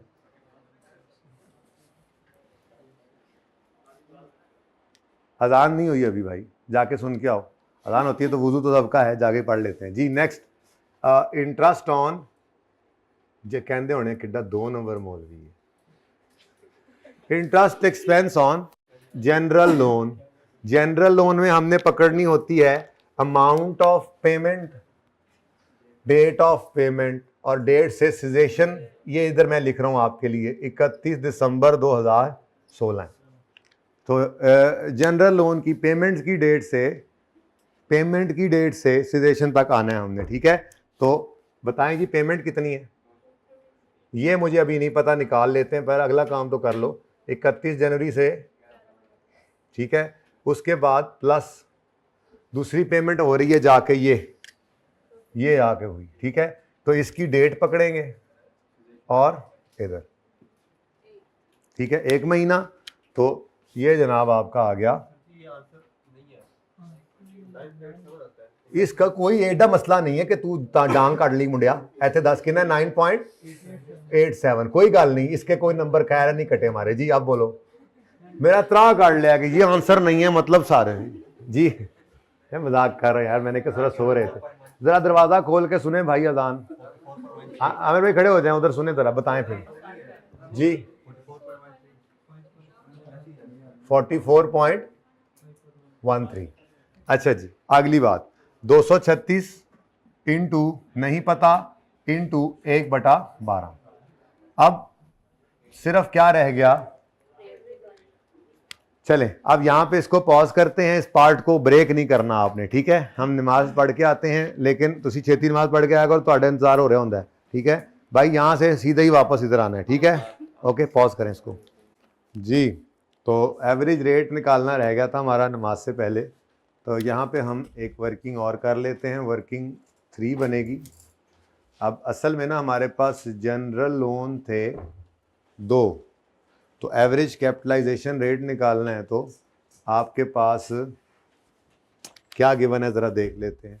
आपके पास लोन होता था, फिर लोन आउटस्टैंडिंग निकालते थे, फिर इससे ऊपर इंटरेस्ट, और वो ये सारी बातें तकरीबन से दी हुई। कहता है bank overdraft weighted average amount outstanding during the year was 750, यानी कि लोन अमाउंट,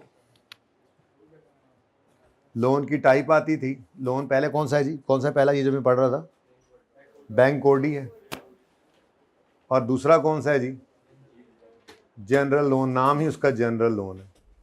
अब एक होती थी अमाउंट लोन, और फिर आप लिखते थे मंथ्स आउटस्टैंडिंग, तो वहाँ से निकलता था आपका लोन आउटस्टैंडिंग, फिर आप उस पर इंटरेस्ट रेट लगाते थे और आप पहुंचा करते थे इंटरेस्ट एक्सपेंस पर। दरअसल तो आपको चाहिए होते थे ये दोनों बस, लोन आउटस्टैंडिंग और इंटरेस्ट एक्सपेंस। तो अक्सर सवालों में आपने देखा था कि आपको वो यही दे देता था फिगर, आपको खुद निकालनी नहीं पड़ती थी, जैसे इस सवाल में भी है। बैंक ओवरड्राफ्ट का लोन आउटस्टैंडिंग अमाउंट आप निकाल ही नहीं सकते, आपको बताया था, क्योंकि वो तो रोज बैलेंस चेंज हो रहा होता है। तो एक एवरेज बैलेंस होता है जो सवाल के अंदर गिवन होता है, जैसे इसमें भी गिवन था। तो 750 लोन आउटस्टैंडिंग, ये एवरेज आउटस्टैंडिंग बैलेंस है, क्योंकि ये 12 लाख पे नहीं जाना, ये 12 लाख तो फैसिलिटी होती थी, इतने तक विदड्रॉ कर सकते हैं ड्यूरिंग द ईयर। एवरेज कितना बैलेंस विदड्रॉ कर, मतलब आउटस्टैंडिंग रहा 750, ये गिवन होगा सवाल में हमेशा। और साथ ही उसने कहा इंटरेस्ट रेट मैं नहीं बता रहा, इंटरेस्ट एक्सपेंस बता रहा हूँ, इंटरेस्ट चार्ज दे रहा हूँ बाय बैंक अमाउंटेड टू 33,800। तो ये दोनों फिगर्स गिवन थी। लोन आउटस्टैंडिंग कितना है जी 750 और ये 33,000, तो 1000 में चल रहा हूँ ना, मैंने ऐसे कर दिया, ये समझ आई। अगला लोन 10% 7 ईयर जनरल लोन, जो कि लिया गया था 1 अक्टूबर 9 पे, हो पुरानी बात, और रीपे होगा 17 में अगले साल, मतलब टेंशन कोई नहीं, हमारा सारा साल ही ये भी। तो ये 9 मिलियन का 9 मिलियन आ जाएगा 9,000, ऐसे ही है ना। और इस पर इंटरेस्ट रेट कितना गिवन है 10%, तो ये कितना आ गया,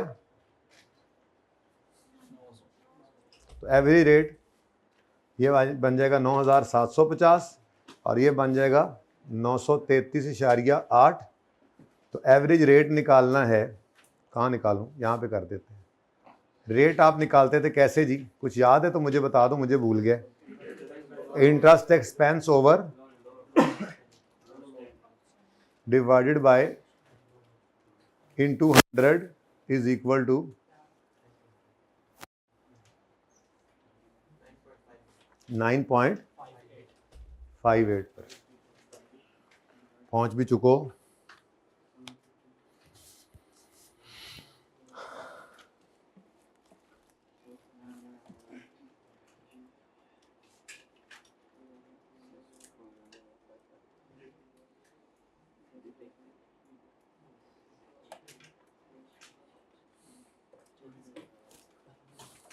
जाकल्ला यार,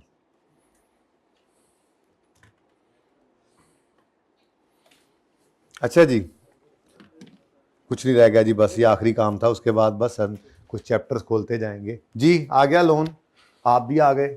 9 पॉइंट कितना है 58, वर्किंग का रेफरेंस दे देना और आंसर निकाल लो, इकट्ठे ही आंसर निकालो।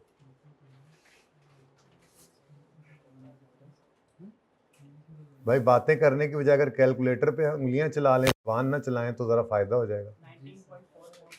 19.45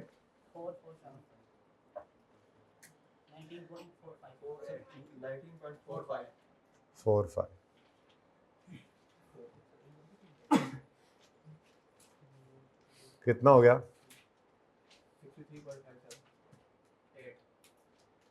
8। ठीक है जी, ऐसे पर्चे में करने से नंबर कट जाते हैं, ओवर राइटिंग नहीं करनी, मैं बता रहा हूँ। अच्छा 5 8 काट के दोबारा लिख लें, कटिंग के मार्क्स नहीं कटते। चलें जी अब आ जाएं। अब एक बार ज़रा थोड़ा सा राउंड अप करते हैं, कोई चीज़ अगर रहती है तो देखते जाते हैं, और फिर बस आधा घंटा आपने अब मुझे देना है, बस अल्लाह खैर करे, फिर आपको रुखसत, फिर आपकी रुखसती कर दूंगा मैं। पढ़ने वाली चीज़ें जो बेटा जी इसमें से थ्योरेटिकल पॉइंट्स पढ़ने वाले होंगे रिवीजन प्लान में, उनका लर्निंग ऑब्जेक्टिव नंबर लिखा होगा, काफ़ी होंगे वो, उसके अलावा नहीं पढ़ना, ठीक है।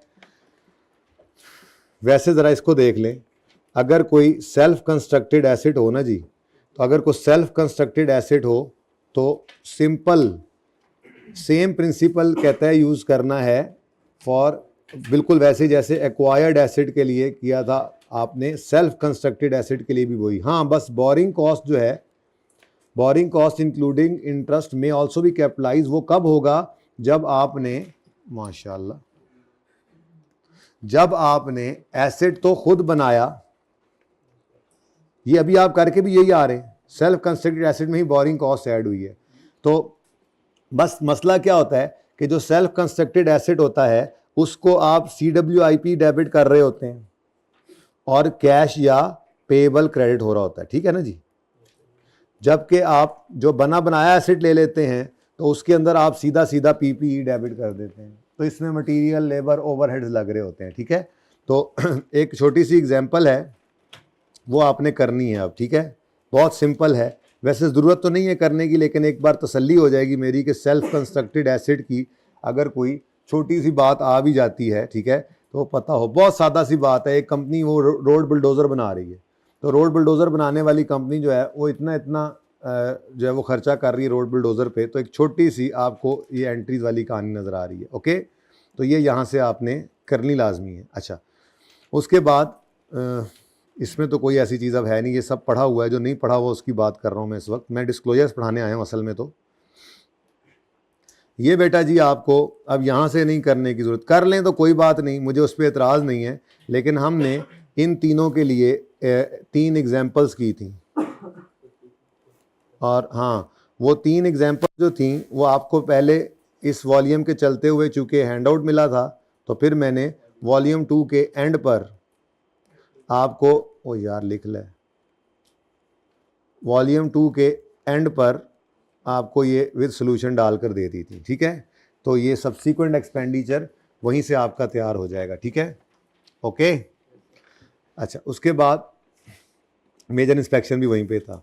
डेप्रिसिएशन उसके मेथड्स में जो काम की बात थी वो आपको पढ़ा दी हुई है, ठीक है, कुछ एक्स्ट्रा पढ़ने की ज़रूरत नहीं है। एक जुमला मैंने किसी वक्त में आपके लिए लिखा था, ये पता नहीं क्यों लिखा था, लेकिन ये बताने से रह गया था। तो डेप्रिसिएशन को रोक देना है जब एसेट बेच दें, therefore depreciation does not cease, depreciation को रोकना है जब एसेट बिकना है, therefore depreciation does not cease when asset becomes idle. वेला पड़ा हुआ एसेट रुकनी नहीं है डेप्रिसिएशन। आपका लेबर स्ट्राइक पे चली गई, लॉ एंड ऑर्डर सिचुएशन खराब हो गई, तो आपका प्लांट 1 महीना बंद रहा, डेप्रिसिएशन नहीं रुकती, ठीक है।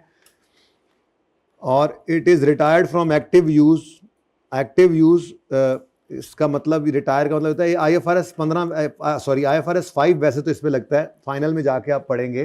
Retired from active use and held for disposal का मतलब ये होता है कि ये एसी तो ऐसा हो नहीं सकता, कूलर कर लो, वाटर कूलर, ये एयर कूलर जो होता है, ये एयर कूलर हमने बेचने के लिए जब OLX पे लगाया, तो एयर कूलर हमने अपने कमरे की खिड़की से उतार के पेंट पूंट करके चमका चमकू के उसको ड्राइंग रूम में रख दिया, जो भी बंदा देखने आता है उसको वहाँ चला कर देते हैं कि ये चेक कर लो।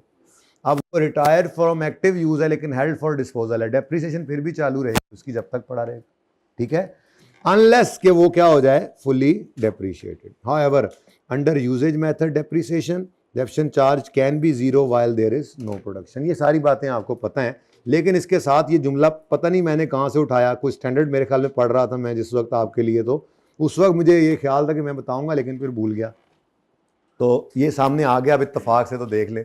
ये भी मेरे प्लान में नहीं था, तो मैं वैसे गो थ्रू कर रहा हूँ तो नजर आ गया मुझे। लिखा आपके लिए था कि depreciation is charge even if asset is idle और not being used, however in following situations depreciation charge may be zero. ये मैंने अलग किया। Under usage method of depreciation charge can be zero while there is no production. Freehold land has an unlimited life and therefore not depreciated. However, leasehold land is depreciated since lease term is definite. Similarly, land improvement जो है वो भी limited life वाली होती है, तो उनको भी डेप्रिशिएट करेंगे। इस जुमले का क्या मतलब है? फ्री होल्ड लैंड तो आपका कभी डेप्रिशिएट नहीं होगा। लीज होल्ड लैंड के लिए वो IFRS 16 वाली लीज नहीं है जो आपने पढ़नी है FR 2 में जाकर। लीज होल्ड लैंड का मतलब ये है कि आपने 50 साल के लिए हुकूमत से कोई जगह, कोई ज़मीन, कोई लैंड लीज पर ले ली और करोड़ रुपया पे किया, तो वो करोड़ रुपया कॉस्ट और 50 साल उसकी लाइफ है, 50 साल बाद वापस, तो उसकी डेफिनेट लाइफ तो हो गई ना। तो लीज होल्ड लैंड होगी तो उसको डेप्रिशिएट करना है। इसी तरह से लैंड है आपके पास, आपने 10 एकड़ जगह खरीद ली जरी, लेकिन आपने उसके ऊपर नहरी निज़ाम, पक्के खाले बनाए, आपने सड़कें बनाई, आपने उसके ऊपर जो है वो बिजली का थोड़ा इंतज़ाम किया, 4 दीवारी लगाई ताकि आपकी बाउंड्री बन जाए। अब 10 एकड़ लैंड की तो लाइफ कोई नहीं थी, लेकिन लैंड, अच्छा चलो दीवार को आप कह लोगे बिल्डिंग है, वैसे बिल्डिंग तो नहीं होती, लेकिन ये सब आपने क्या किया, ये जो आपने जो है वो फुटपाथ बना दिया, आपने जो थोड़ी सी सड़क बना दिया, आपने उसके ऊपर जो ये जो पानी का निज़ाम, इरीगेशन का सिस्टम लगा दिया, ये क्या होता है, इसको लैंड इंप्रूवमेंट कहते हैं। तो इसकी भी एक लाइफ होती है। तो चाहे लैंड इंप्रूवमेंट हो, लैंड के ऊपर वाली लैंड इंप्रूवमेंट हो, उसको डेप्रिशिएट करना होता है आपने, लीज होल्ड लैंड को डेप्रिशिएट करना होता है आपने। लैंड फ्री होल्ड हो तो वो डेप्रिशिएट नहीं होता, ठीक है, उसके ऊपर कोई इंप्रूवमेंट हो तो करेंगे। और depreciation will B zero when fully depreciated asset is still in use. ये शुरू में पहले दिन पढ़ा था, अगर एसेट पूरी तरह से इस्तेमाल हो, मतलब पूरी लाइफ खत्म हो जाए, यूज फिर भी कर सकते हो, मजीद डेप्रिशिएट नहीं करना, ठीक है। और no depreciation will be charge when residual value exceeds carrying amount. कभी ऐसा भी होता है कि बुक वैल्यू हमारे एसेट की थी 50 रुपये, लेकिन बाजार में उसी की कीमत बढ़ के 75 हो गई, तो फिर डेप्रिसिएशन जीरो हो जाएगी। ये कुछ सिचुएशंस थी, ये उस वक्त लिखी थी, बिल्कुल शुरू में भी नहीं लिखी थी, लेकिन ये पिछले को 1.5-2 महीने की बात नहीं, 1.5-2 महीने पहले की बात है, पर बताना भूल गया था। ये वो सिचुएशंस हैं, ये डिस्कशन है कि डेप्रिसिएशन को आपने कभी भी नहीं रोकना, चाहे एसेट आइडल हो, लेकिन इन सूरतों में डेप्रिसिएशन जीरो हो सकती है। यूजेज मेथड में हो सकती है, फिर फ्री होल्ड लैंड के केस में हो सकती है, और फिर डेप्रिसिएशन फुली डेप्रिसिएटेड एसेट की जीरो हो सकती है, ठीक है, और या रेजिडुअल वैल्यू एक्सीड कर जाए कैरिंग अमाउंट से तो जीरो हो सकती है। और बीच में बात कर दी लीज होल्ड लैंड अगर हो तो डेप्रिसिएशन होती है, लैंड इंप्रूवमेंट्स हो लैंड पर तो डेप्रिसिएशन होती है, ठीक है। ये समझ आई बात? ऐसी जनरल सी बात थी, कहीं कोई एमसीक्यू में काम आ जाए। ये अब मेरे पास ये कोई नहीं है, ये मैंने कोई नहीं कहीं पे भेजना, ये सी पिक्चर ले लो, फिर नोट कर लेना। जी बोलो। हाँ नहीं कर सकते, नहीं स्टिल यूज़ में है, बस ठीक है, उसका कोई रिवाइज नहीं हुआ, बस कर ही जा रहे हैं यूज़, रिवाइज नहीं किया हमने। एस्टीमेट रिवाइज तो तब होता जब लाइफ के एंड होने से पहले पता लग जाता। वो लाइफ खत्म होगी, अगले साल हमें ख्याल आया हो अच्छा ये मुक गया है, बस ठीक है, पिछले साल गुजर गया, हो गया, फुली डेप्रिसिएट पड़ा रहे, कोई मसला नहीं। असल में ना आपने उस पूरी डेप्रिसिएशन चार्ज कर दी है ना, तब तक ख्याल नहीं आया आपको, अगले साल अब ख्याल आएगा, हो एसेट तो अभी भी चल रहा है, 5 साल लाइफ सोची थी, 5 साल तो फुली डेप्रिसिएट हो गया। अब उसका मसला क्या है, उसकी अकोमोडेशन और उसकी कॉस्ट बराबर हो गई है, तो मजीद करोगे तो नेगेटिव हो जाएगा ना। आप एस्टीमेट रिवाइज नहीं कर सकते, वो गुजर गई कहानी। फुली डेप्रिसिएट हुआ ही कब है, जब पिछले साल तक पूरा काम कर दिया, अब इस साल ख्याल आया, ओहो अब क्या पछताए होत, ठीक है, खोत जी। ओ यार हाँ, ज़रा बुलाना उसको। अब ये तो असल में मैंने मगरिब तक प्लान किया था, चलो चाय का तो बंदोबस्त करें, बुलाओ ज़रा अहमद को, देखते हैं कुछ ना कुछ पता कर लेते हैं, कोई ना कुछ सुता होगा जुगा देंगे। अच्छा जी सुने, फैक्टर्स आर कंसिडर्ड, ये वाले, ये पढ़ा हुआ है, सारा पढ़ा हुआ है, कहाँ पे जाना है। अच्छा जो पढ़ा हुआ है, पढ़ने वाला वही था, बाकी जो इसी तरह से रिवाइज करते हुए रिवीजन के अंदर भी पढ़ना है, रिवीजन प्लान में मैंने हर चैप्टर के अंदर ना एंड पे कुछ लर्निंग आउटकम्स भी लिखे होंगे। है आपका अकाउंटिंग का पर्चा, लेकिन कुछ थ्योरेटिकल कॉन्सेप्ट्स ऐसे हैं जो लाजमी आपने जब भी वो चैप्टर रिवाइज करना है, थोड़े हैं, ज़्यादा नहीं है। ये सारी चीज़ें जो है ना इसके अंदर वो हैं जो हम प्रैक्टिकली सीखते थे, वो चीज़ें पढ़ी होती हैं। बुक वैल्यू पे एसेट अकाउंट बन रहा है जी, डेप्रिसिएशन मेथड है जी, ये सारी बातें पढ़ के क्या करना है।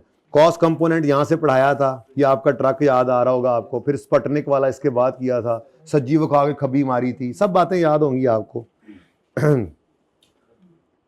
ये अब recording depreciation in books of account, इसकी क्या आपने थ्योरी पढ़नी है, तो नहीं पढ़ना आपने, जो मैंने कहना है वो पढ़ लेना। ये सब काम आपने किए हैं, पास पेपर सारा अभी आप करके आ रहे हो, कोई चीज़ बाहर नहीं, कोई एक सवाल से टेक्निकल हुआ थोड़ा सा, तो सारे काम आपने सीखे हैं बेटा, इसलिए इनको पढ़ने में टाइम ज़ाया ना करना। जो मैं आपको अर्ज़ किया सादा बात, 2 दिन बस मुझे देने हैं, रिवीजन प्लान आ जाएगा आपके पास इंशाल्लाह। रिवीजन प्लान से बाहर नहीं जाना आपने, उसमें वही पूरा कर लो तो बड़ा है, सारा कुछ ही होगा इंशाल्लाह उसमें जो हमने किया है।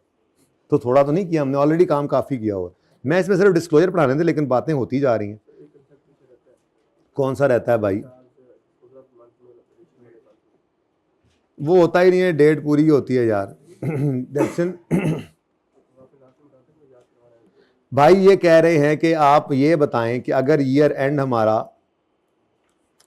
31 दिसंबर 2015 है और हमने एक एसेट परचेज किया है इस साल में, और परचेज किया है 1 मई 2015 पे, तो कितना फ्रैक्शन लगेगा डेप्रिसिएशन के लिए? बोलें। डेप्रिसिएशन होगी पूरे मई से, मई जून जुलाई, भाई 8 महीने, ये जनवरी फरवरी मार्च अप्रैल नहीं होना ना, तो 8/12 हो जाएगा, ऐसा ही है। और अगर आप यही एसेट खरीदें लेट्स से 14 मई को, तो क्या होगा, फिर भी 8 ही लगेगा। और अगर ये आप 28 मई को खरीदें बम धमाकों वाले दिन, फिर भी 8 ही लगेगा।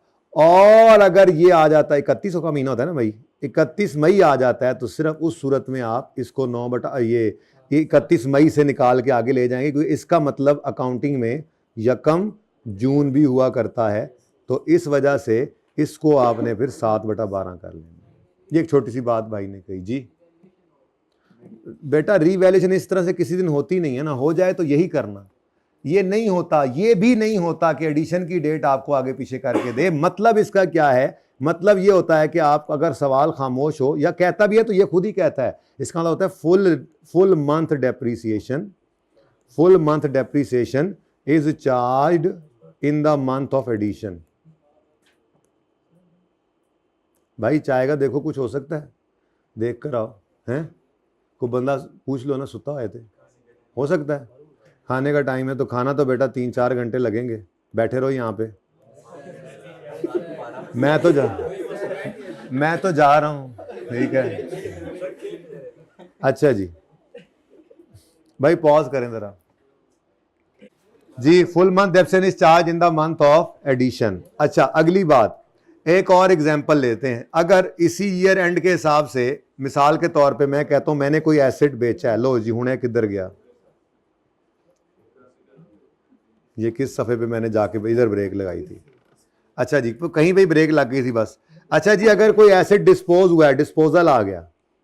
अच्छा अब डिस्पोजल के अंदर आइडियली वो क्या करता है, वो मंथ एंड की डेट देता है। जैसे उसने कहा कि 31 अगस्त पे ये एसेट हमने बेचा है, बल्कि यूं कर लें हमने यकम 5 अगस्त पे हमने एसेट बेचा, 5 अगस्त 15 पे, तो इसका फ्रैक्शन कितना लगेगा। इस पे रोकना होता है ना डेप्शन को, डिस्पोजल में डेप्शन को क्या करना होता है, रोकना होता है, ठीक है ना। तो डेप्शन किस दिन रोक देंगे हम यकम अगस्त को, यानी कि हम अगस्त का महीना डेप्शन नहीं करेंगे और इसके ऊपर इस ऐसा एसेट जो 5 अगस्त को बिक जाए इससे फ्रैक्शन लगाएंगे हम कितने महीने, 5 बेटा, जनवरी फरवरी मार्च अप्रैल मई, बल्कि जून जुलाई 7 सॉरी। अच्छा ठीक है, एंड हो गया। अच्छा अगर कोई एसेट 29 अगस्त को बिका तो भी बेटा अगस्त नहीं लेते हम। एक ही सूरत है जो कि आपको सवालों में देता है, वो है 31 अगस्त। ये 31 अगस्त का मतलब चूंकि अकाउंटिंग के अंदर अल्टरनेटिवली यकम सितंबर भी होता है, सिर्फ इस सूरत में आके वो कहता है कि आप इसको 8/12 कर ले। इसका मतलब होता है no depreciation is charge in the month of disposal.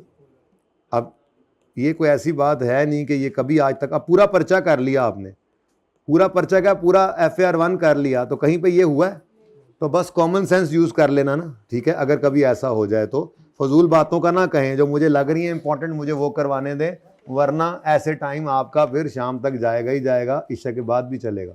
Okay, बाकी किसी का इंडिविजुअल क्वेश्चन हो तो मैं इधर ही रुकूंगा, छुट्टी देने दें मुझे ताकि जाने वाले चले जाए, मैं रुक जाऊंगा, जिसका सवाल हो वो मुझसे कर ले।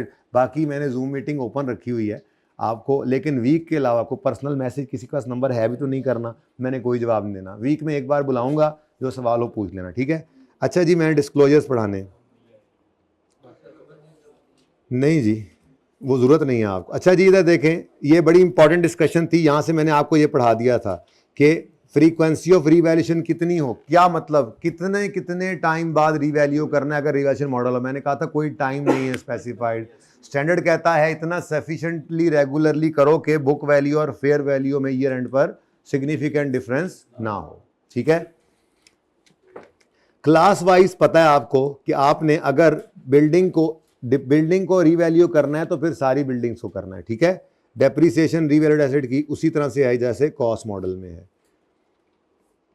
ये डिस्क्लोजर में ये कुछ पेंडिंग था, ये असल में मैं पढ़ाने आया हूँ, ठीक है। आपने ये मेन नोट बनाना सीखा, ये मेन नोट है, ठीक है। उसके बाद आपने ये सब नोट बनाना सीखे, रीवैल्यूएशन के केस में सब नोट्स आ गए, ठीक है। अब ये दो चीज़ें पेंडिंग थी, ये जरा पढ़ लें, ये काम आ जाती हैं। जैसे कि पीपीई का नोट आता है और आपके सवाल के अंदर लिखा होता है, आपके सवाल के अंदर लिखा होता है कि हमारा एक प्लांट है जिसको हमने बैंक के पास जो है वो एज अ सिक्योरिटी प्लेज कराया, गिरवी रखवाया हुआ है। अब इसका आपकी अकाउंटिंग एंट्रीज पे कोई असर नहीं है, एसेट आपका ही है, अनलेस कि आप डिफॉल्ट कर जाओ वो ले जाएं, एसेट आपका ही है, ठीक है। तो एसेट तो आपके पीपीई में ही नजर आ रहा है, लेकिन ये जुमला लिखा हुआ मतलब आगे 16 कहता है अगर कोई ऐसा आपके पास एसेट पड़ा है जो आपने किसी लायबिलिटी के अगेंस्ट प्लेज किया हुआ है, या कोई ऐसा एसेट है जिसका टाइटल रिस्ट्रिक्टेड है, टाइटल से मतलब आप बेच नहीं सकते, तो आपने उसके बारे में सिर्फ बता देना है कि ऐसा है, ठीक है। तो क्या लिखा हुआ है जी, financial statements must disclose restriction on title, ठीक है, या property plant equipment pledge as security for. तो ये कहां पे लिख लिया करोगे, ये भी सब नोट्स में। अगर इनमें से कोई भी आ जाए तो आपने क्या करना है जी, उसको सब नोट्स के अंदर लिख लेना है, जैसे जुमला लिखा होगा वैसे ही उठा के लिख लेना है। इसमें से कोई आ जाए पर्चे में तो पता ना हो कि क्या है, ठीक है भाई। आप चलने दो, ये 1 घंटा हुआ है ना, 20 मिनट हो गए हैं, चलो ये तो पूरा करने दो, उसके बाद एक छोटी सी पार्टी फिर बना लेते हैं, ठीक है, ताकि ये ज़्यादा लेंथी ना हो। अच्छा, तो ऐसे ही मैंने आपको कहा था कि कॉन्ट्रेक्चुअल कमिटमेंट कोई है कि आपने अभी एसेट खरीदा नहीं है, आपने एग्रीमेंट किया है। जैसे अभी कॉन्सेप्चुअल फ्रेमवर्क ने कहा पीपीई डेबिट नहीं कर सकते, आईएस 16 ने कहा डेबिट मत करो, यूजर को लिख के बता दो कि हम एक बहुत बड़ा प्लांट ऑर्डर कर दिया, अगले साल आ रहा है। यूजर को हो सकता है उसके लिए, हो सकता है कोई ऐसा हो जो लॉन्ग टर्म के लिए इन्वेस्टमेंट करके बैठा हो, वो बैठा रहे, हो सकता है कोई ऐसा हो जिसको डिविडेंड की चाहत हो, वो कहे ना देखो पैसे नहीं बचने, रहने दो, निकलो। तो यूजर के लिए ये रेलेवेंट हो सकती है इंफॉर्मेशन। तो कॉन्ट्रेक्चुअल कमिटमेंट है तो बताओ, ठीक है। और अगर amount of expenditure recorded in carrying amount in course of its, वो हमने CWIP की मूवमेंट बनाई थी ना, मूवमेंट इन CWIP आपके फैम वाले सवाल में बनाई थी ना, बस वही है। मतलब कि amount of expense recorded in carrying amount in course of its. अब कोई एक्सपेंस जो है वो अगर एसेट के अंदर आपने ऐड किया है, जैसे आपने कोई CWIP, जैसे मैंने अभी किया है, वो बोरिंग कॉस्ट को कैपिटलाइज किया था ना, तो मैंने वो आपको सब नोट्स में लिख कर दिखा दिया, ठीक है।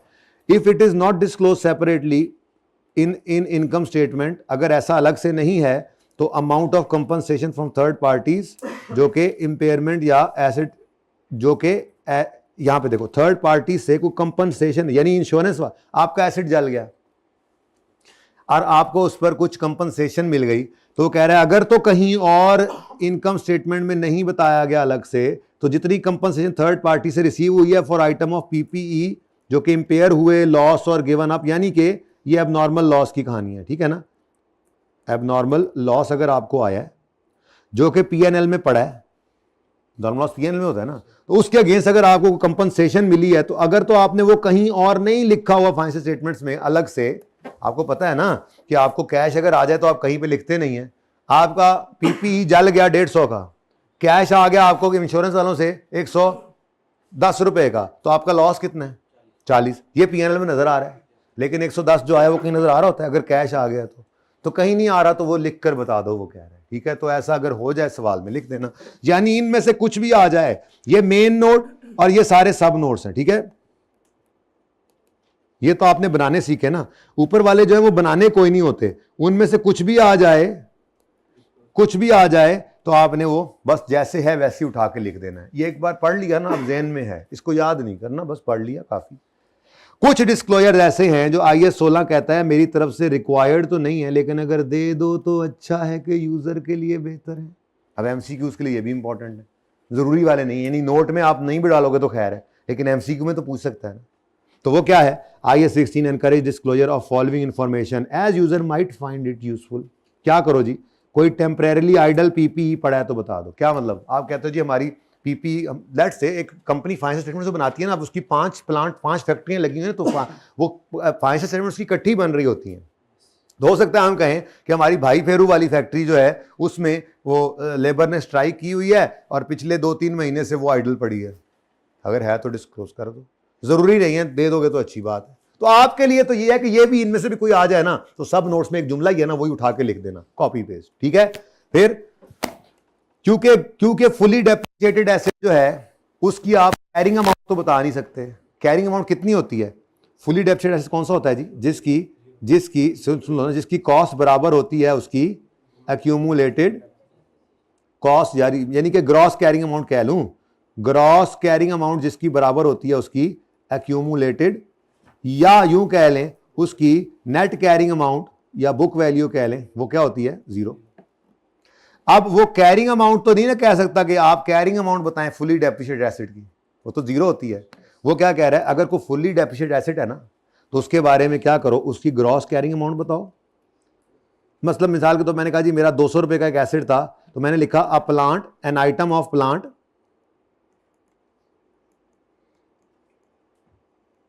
Having gross carrying amount of 175 was fully depreciated. बस इतना लिखने से क्या पता लग गया, क्या पता लग गया कि इसकी कॉस्ट 175 थी और इतना ही डेप्रीशिएट हो गया। बुक वैल्यू इसकी जीरो है लेकिन स्टिल इन यूज है, तो बता दिया, डिस्क्लोजर देना होता है, ठीक है, और सही है। तो ग्रॉस कैरिंग अमाउंट बताओ फुली डेप्रिशिएटेड एसेट की जो कि अभी स्टिल इन यूज है, और कैरिंग अमाउंट बताओ ऐसे की जो एक्टिव यूज से रिटायर कर दिया और हेल्ड फॉर डिस्पोजल, अभी बताया जो कूलर साइड पे रखा था। अब इसकी फुली डेप्रिशिएटेड नहीं है तो इसकी कैरिंग अमाउंट होगी ना, तो इसकी ग्रॉस ना बताओ, इसकी कैरिंग अमाउंट, ठीक है। और आखिर में अगर कॉस्ट मॉडल यूज कर रहे हो, बड़ा इंपॉर्टेंट पॉइंट, अगर कॉस्ट मॉडल यूज कर रहे हो तो फेयर वैल्यू ऑफ पीपीई बताने में हर्ज नहीं है अगर बहुत मटेरियल डिफरेंट है। यानी आप कॉस्ट मॉडल पे हो तो बिल्कुल कॉस्ट मॉडल यूज करो, आप एसेट को डेप्रिशिएट करो, आप कॉस्ट लेस एक्सपेंडिचर पे शो करो, लेकिन अदर इंफॉर्मेशन ये सब नोट्स के अंदर लिख कर बता दो कि यार जो लैंड है ना, इसमें हमारा एक लैंड पड़ा हुआ है, उसकी जो यहाँ पे बुक वैल्यू आ रही है वो सिर्फ हमने दादाजी ने 1955 में खरीदा था शालमी के अंदर एक प्लाट, तो अभी तो वो उस वक्त उन्होंने 50 रुपए का खरीदा था, हमने 50 भी रखा हुआ है क्योंकि ऐसे हमें IAS 16 इजाजत देता है, लेकिन इस वक्त वो 50 के आगे पता नहीं कितनी सिफरें लग चुकी हैं। तो अगर मटीरियल डिफरेंट है तो मजबूर तो आपको नहीं कर रहा IAS 16, लेकिन कह रहा है कि बेहतर है कि बता दो, कॉस्ट पे ही रहो, कॉस्ट मॉडल पे ही रहो, लेकिन फेयर वैल्यू बताने में हर्ज नहीं है, ठीक है। तो ये है एडिशनल डिस्क्लोजर जो एनकरेज्ड है। ये भी कोई आ जाए तो मत ज़हन पे जोर डालो के इस हद तक सब नोट्स, इस हद तक ये ज़हन में रखो कि ये एनकरेज्ड है, रिक्वायर्ड नहीं है कि कहीं MCQs में ये पता हो आपको ये कौन से वाले थे। ये एक इंपॉर्टेंट पॉइंट होगा जो आपके पास आपके हैंडआउट के अंदर पड़ा होगा, ठीक है। अल्टरनेटिव नेम्स पढ़ लेना एक बार, ये भी मैं रखूंगा आपके उसके अंदर रिवीजन प्लान के अंदर। MCQs अब मैं इस चैप्टर के क्या कराऊं, इसमें जो करने वाले MCQs होंगे वो आपके रिवीजन प्लान में कुछ कुछ MCQs भी रखूंगा मैं, सारे नहीं होंगे, जितने होंगे वही कर लेना तसल्ली के लिए, जरा डिफरेंट तरीके के जो होते हैं। आपने बस ये करना है, उनमें से किसी में मसला आ जाए तो फिर जूम मीटिंग में मुझसे पूछ लेना, ठीक है। आएगा नहीं इंशाल्लाह। 36 को छोड़ो, 40 को छोड़ो, 23 में एक चीज आज पढ़ाई है वो पढ़ने से रही हुई थी, वो अगर कोई बाकियों में भी कोई चीज निकल आती है बेटा, कोई पॉइंट होता ही है, तकाज़ा बशरियत रह जाता है। मैंने आपसे पहले भी अर्ज किया, कोशिश तो इंसान की होती है कुछ ना रहे, फिर भी अगर कोई रह जाए तो वो फिर इसीलिए जूम मीटिंग का रास्ता खुला रखा है, परेशान ना होइएगा, पूछ लीजिएगा। ये डिस्क्लोजर देखें जरा, डिस्क्लोजर पेज 55 पर मैंने नहीं पढ़ाए थे, ये आज पढ़ा दिए हैं।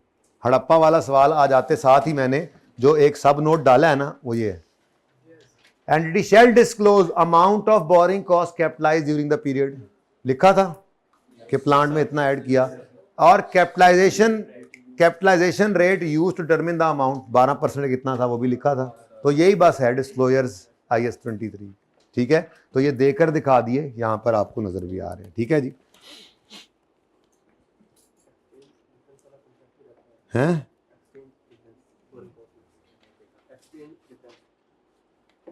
वो कॉन्सेप्ट नहीं है आप पे एप्लीकेबल, रहने दो, ठीक है। एक्सचेंज डिफरेंस क्योंकि IAS 21 नहीं है ना आपके पास, तो वो जो पड़ा हुआ है उसको काट दो जहां पे पड़ा हुआ है, ठीक है। एक्सचेंज डिफरेंस बेसिकली होता है फॉरेन करेंसी के ऊपर, तो फॉरेन करेंसी एक्सचेंज आपको डिफरेंस आपको डाले पेपर के अंदर, वो पकड़ लेंगे हम, जाके पकड़ लेते होते हैं फिर उस्ताद जाके, क्योंकि IAS 21 आपका FAR 2 में, पता नहीं अगली बार इधर आ रहा है ये मुझे अब याद नहीं, मेरे ख्याल में वो वहीं पे ही है, वो नहीं आ रहा। एनीवेज फिलहाल FAR 2 में है तो इसलिए पूछ नहीं सकता। इसमें मैंने वो करा दिया क्रेडिट नोट वाला, चलो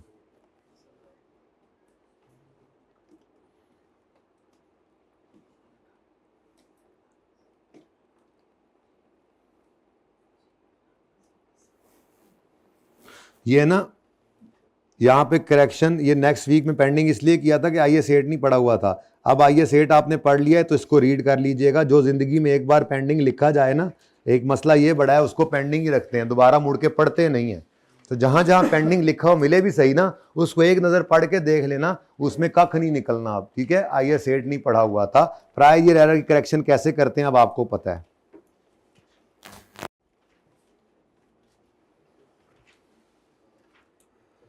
statement of changes in equity में आए। इक्विटी के कंपोनेंट्स हैं, कैपिटल में ऑर्डिनरी कैपिटल आता है और प्रेफरेंस शेयर कैपिटल आते हैं इरिडीमेबल वाले। अब ये मसला ही कोई नहीं है, आपको पढ़ चुके हैं आप चीजें।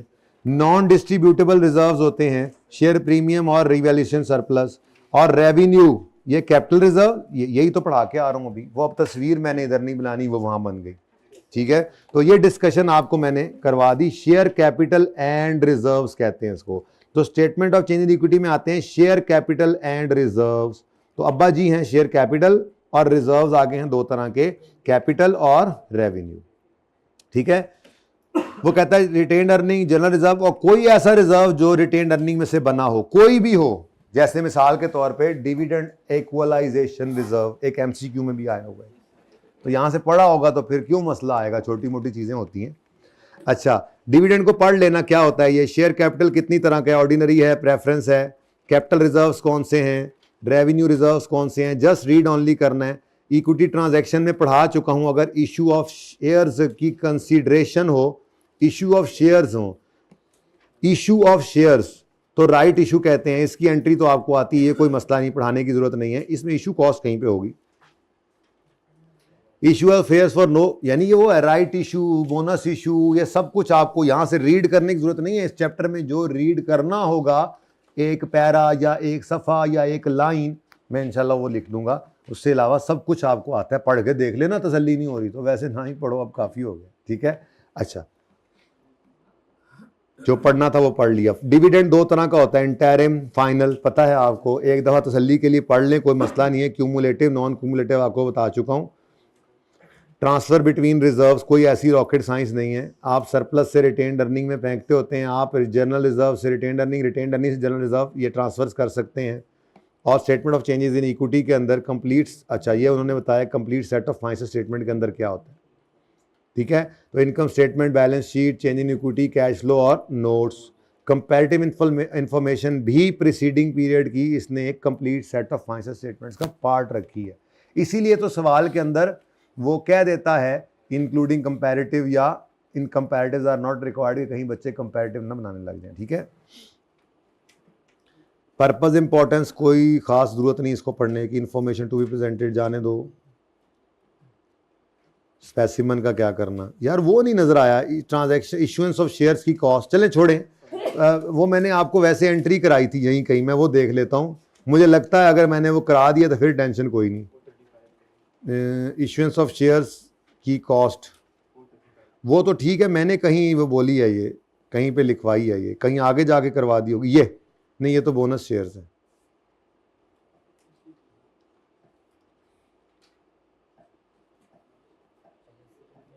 IAS 8 में आ जाएगी। बहरहाल आपको याद है इशुएंस, वैसे 2-3 दफ़ा हमने सवालों में भी किया था, अगर शेयर इशू करने पे कोई कॉस्ट आए तो एक्सपेंस डेबिट कैश क्रेडिट नहीं करना, हमने कहा था रिटेन्ड अर्निंग्स डेबिट करना। यानी इक्विटी इशू करने की कॉस्ट है तो इक्विटी को डेबिट करो, इक्विटी में रिटेन्ड अर्निंग को।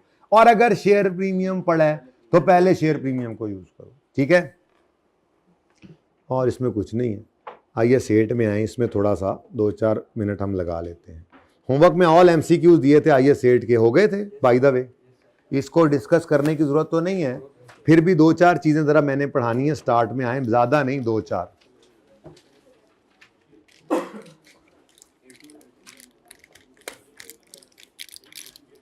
पेज नंबर है 490। 7:30 तक फ्री हो जाएंगे इंशाल्लाह। आप लोगों की वजह से, वो आप ना करते वो काम तो 7 बजे हो जाता, तब जाहिर है वो 1 मिनट। पार्ट शुरू कर लें, हाँ जी, पार्ट आखिरी पार्ट शुरू कर लें।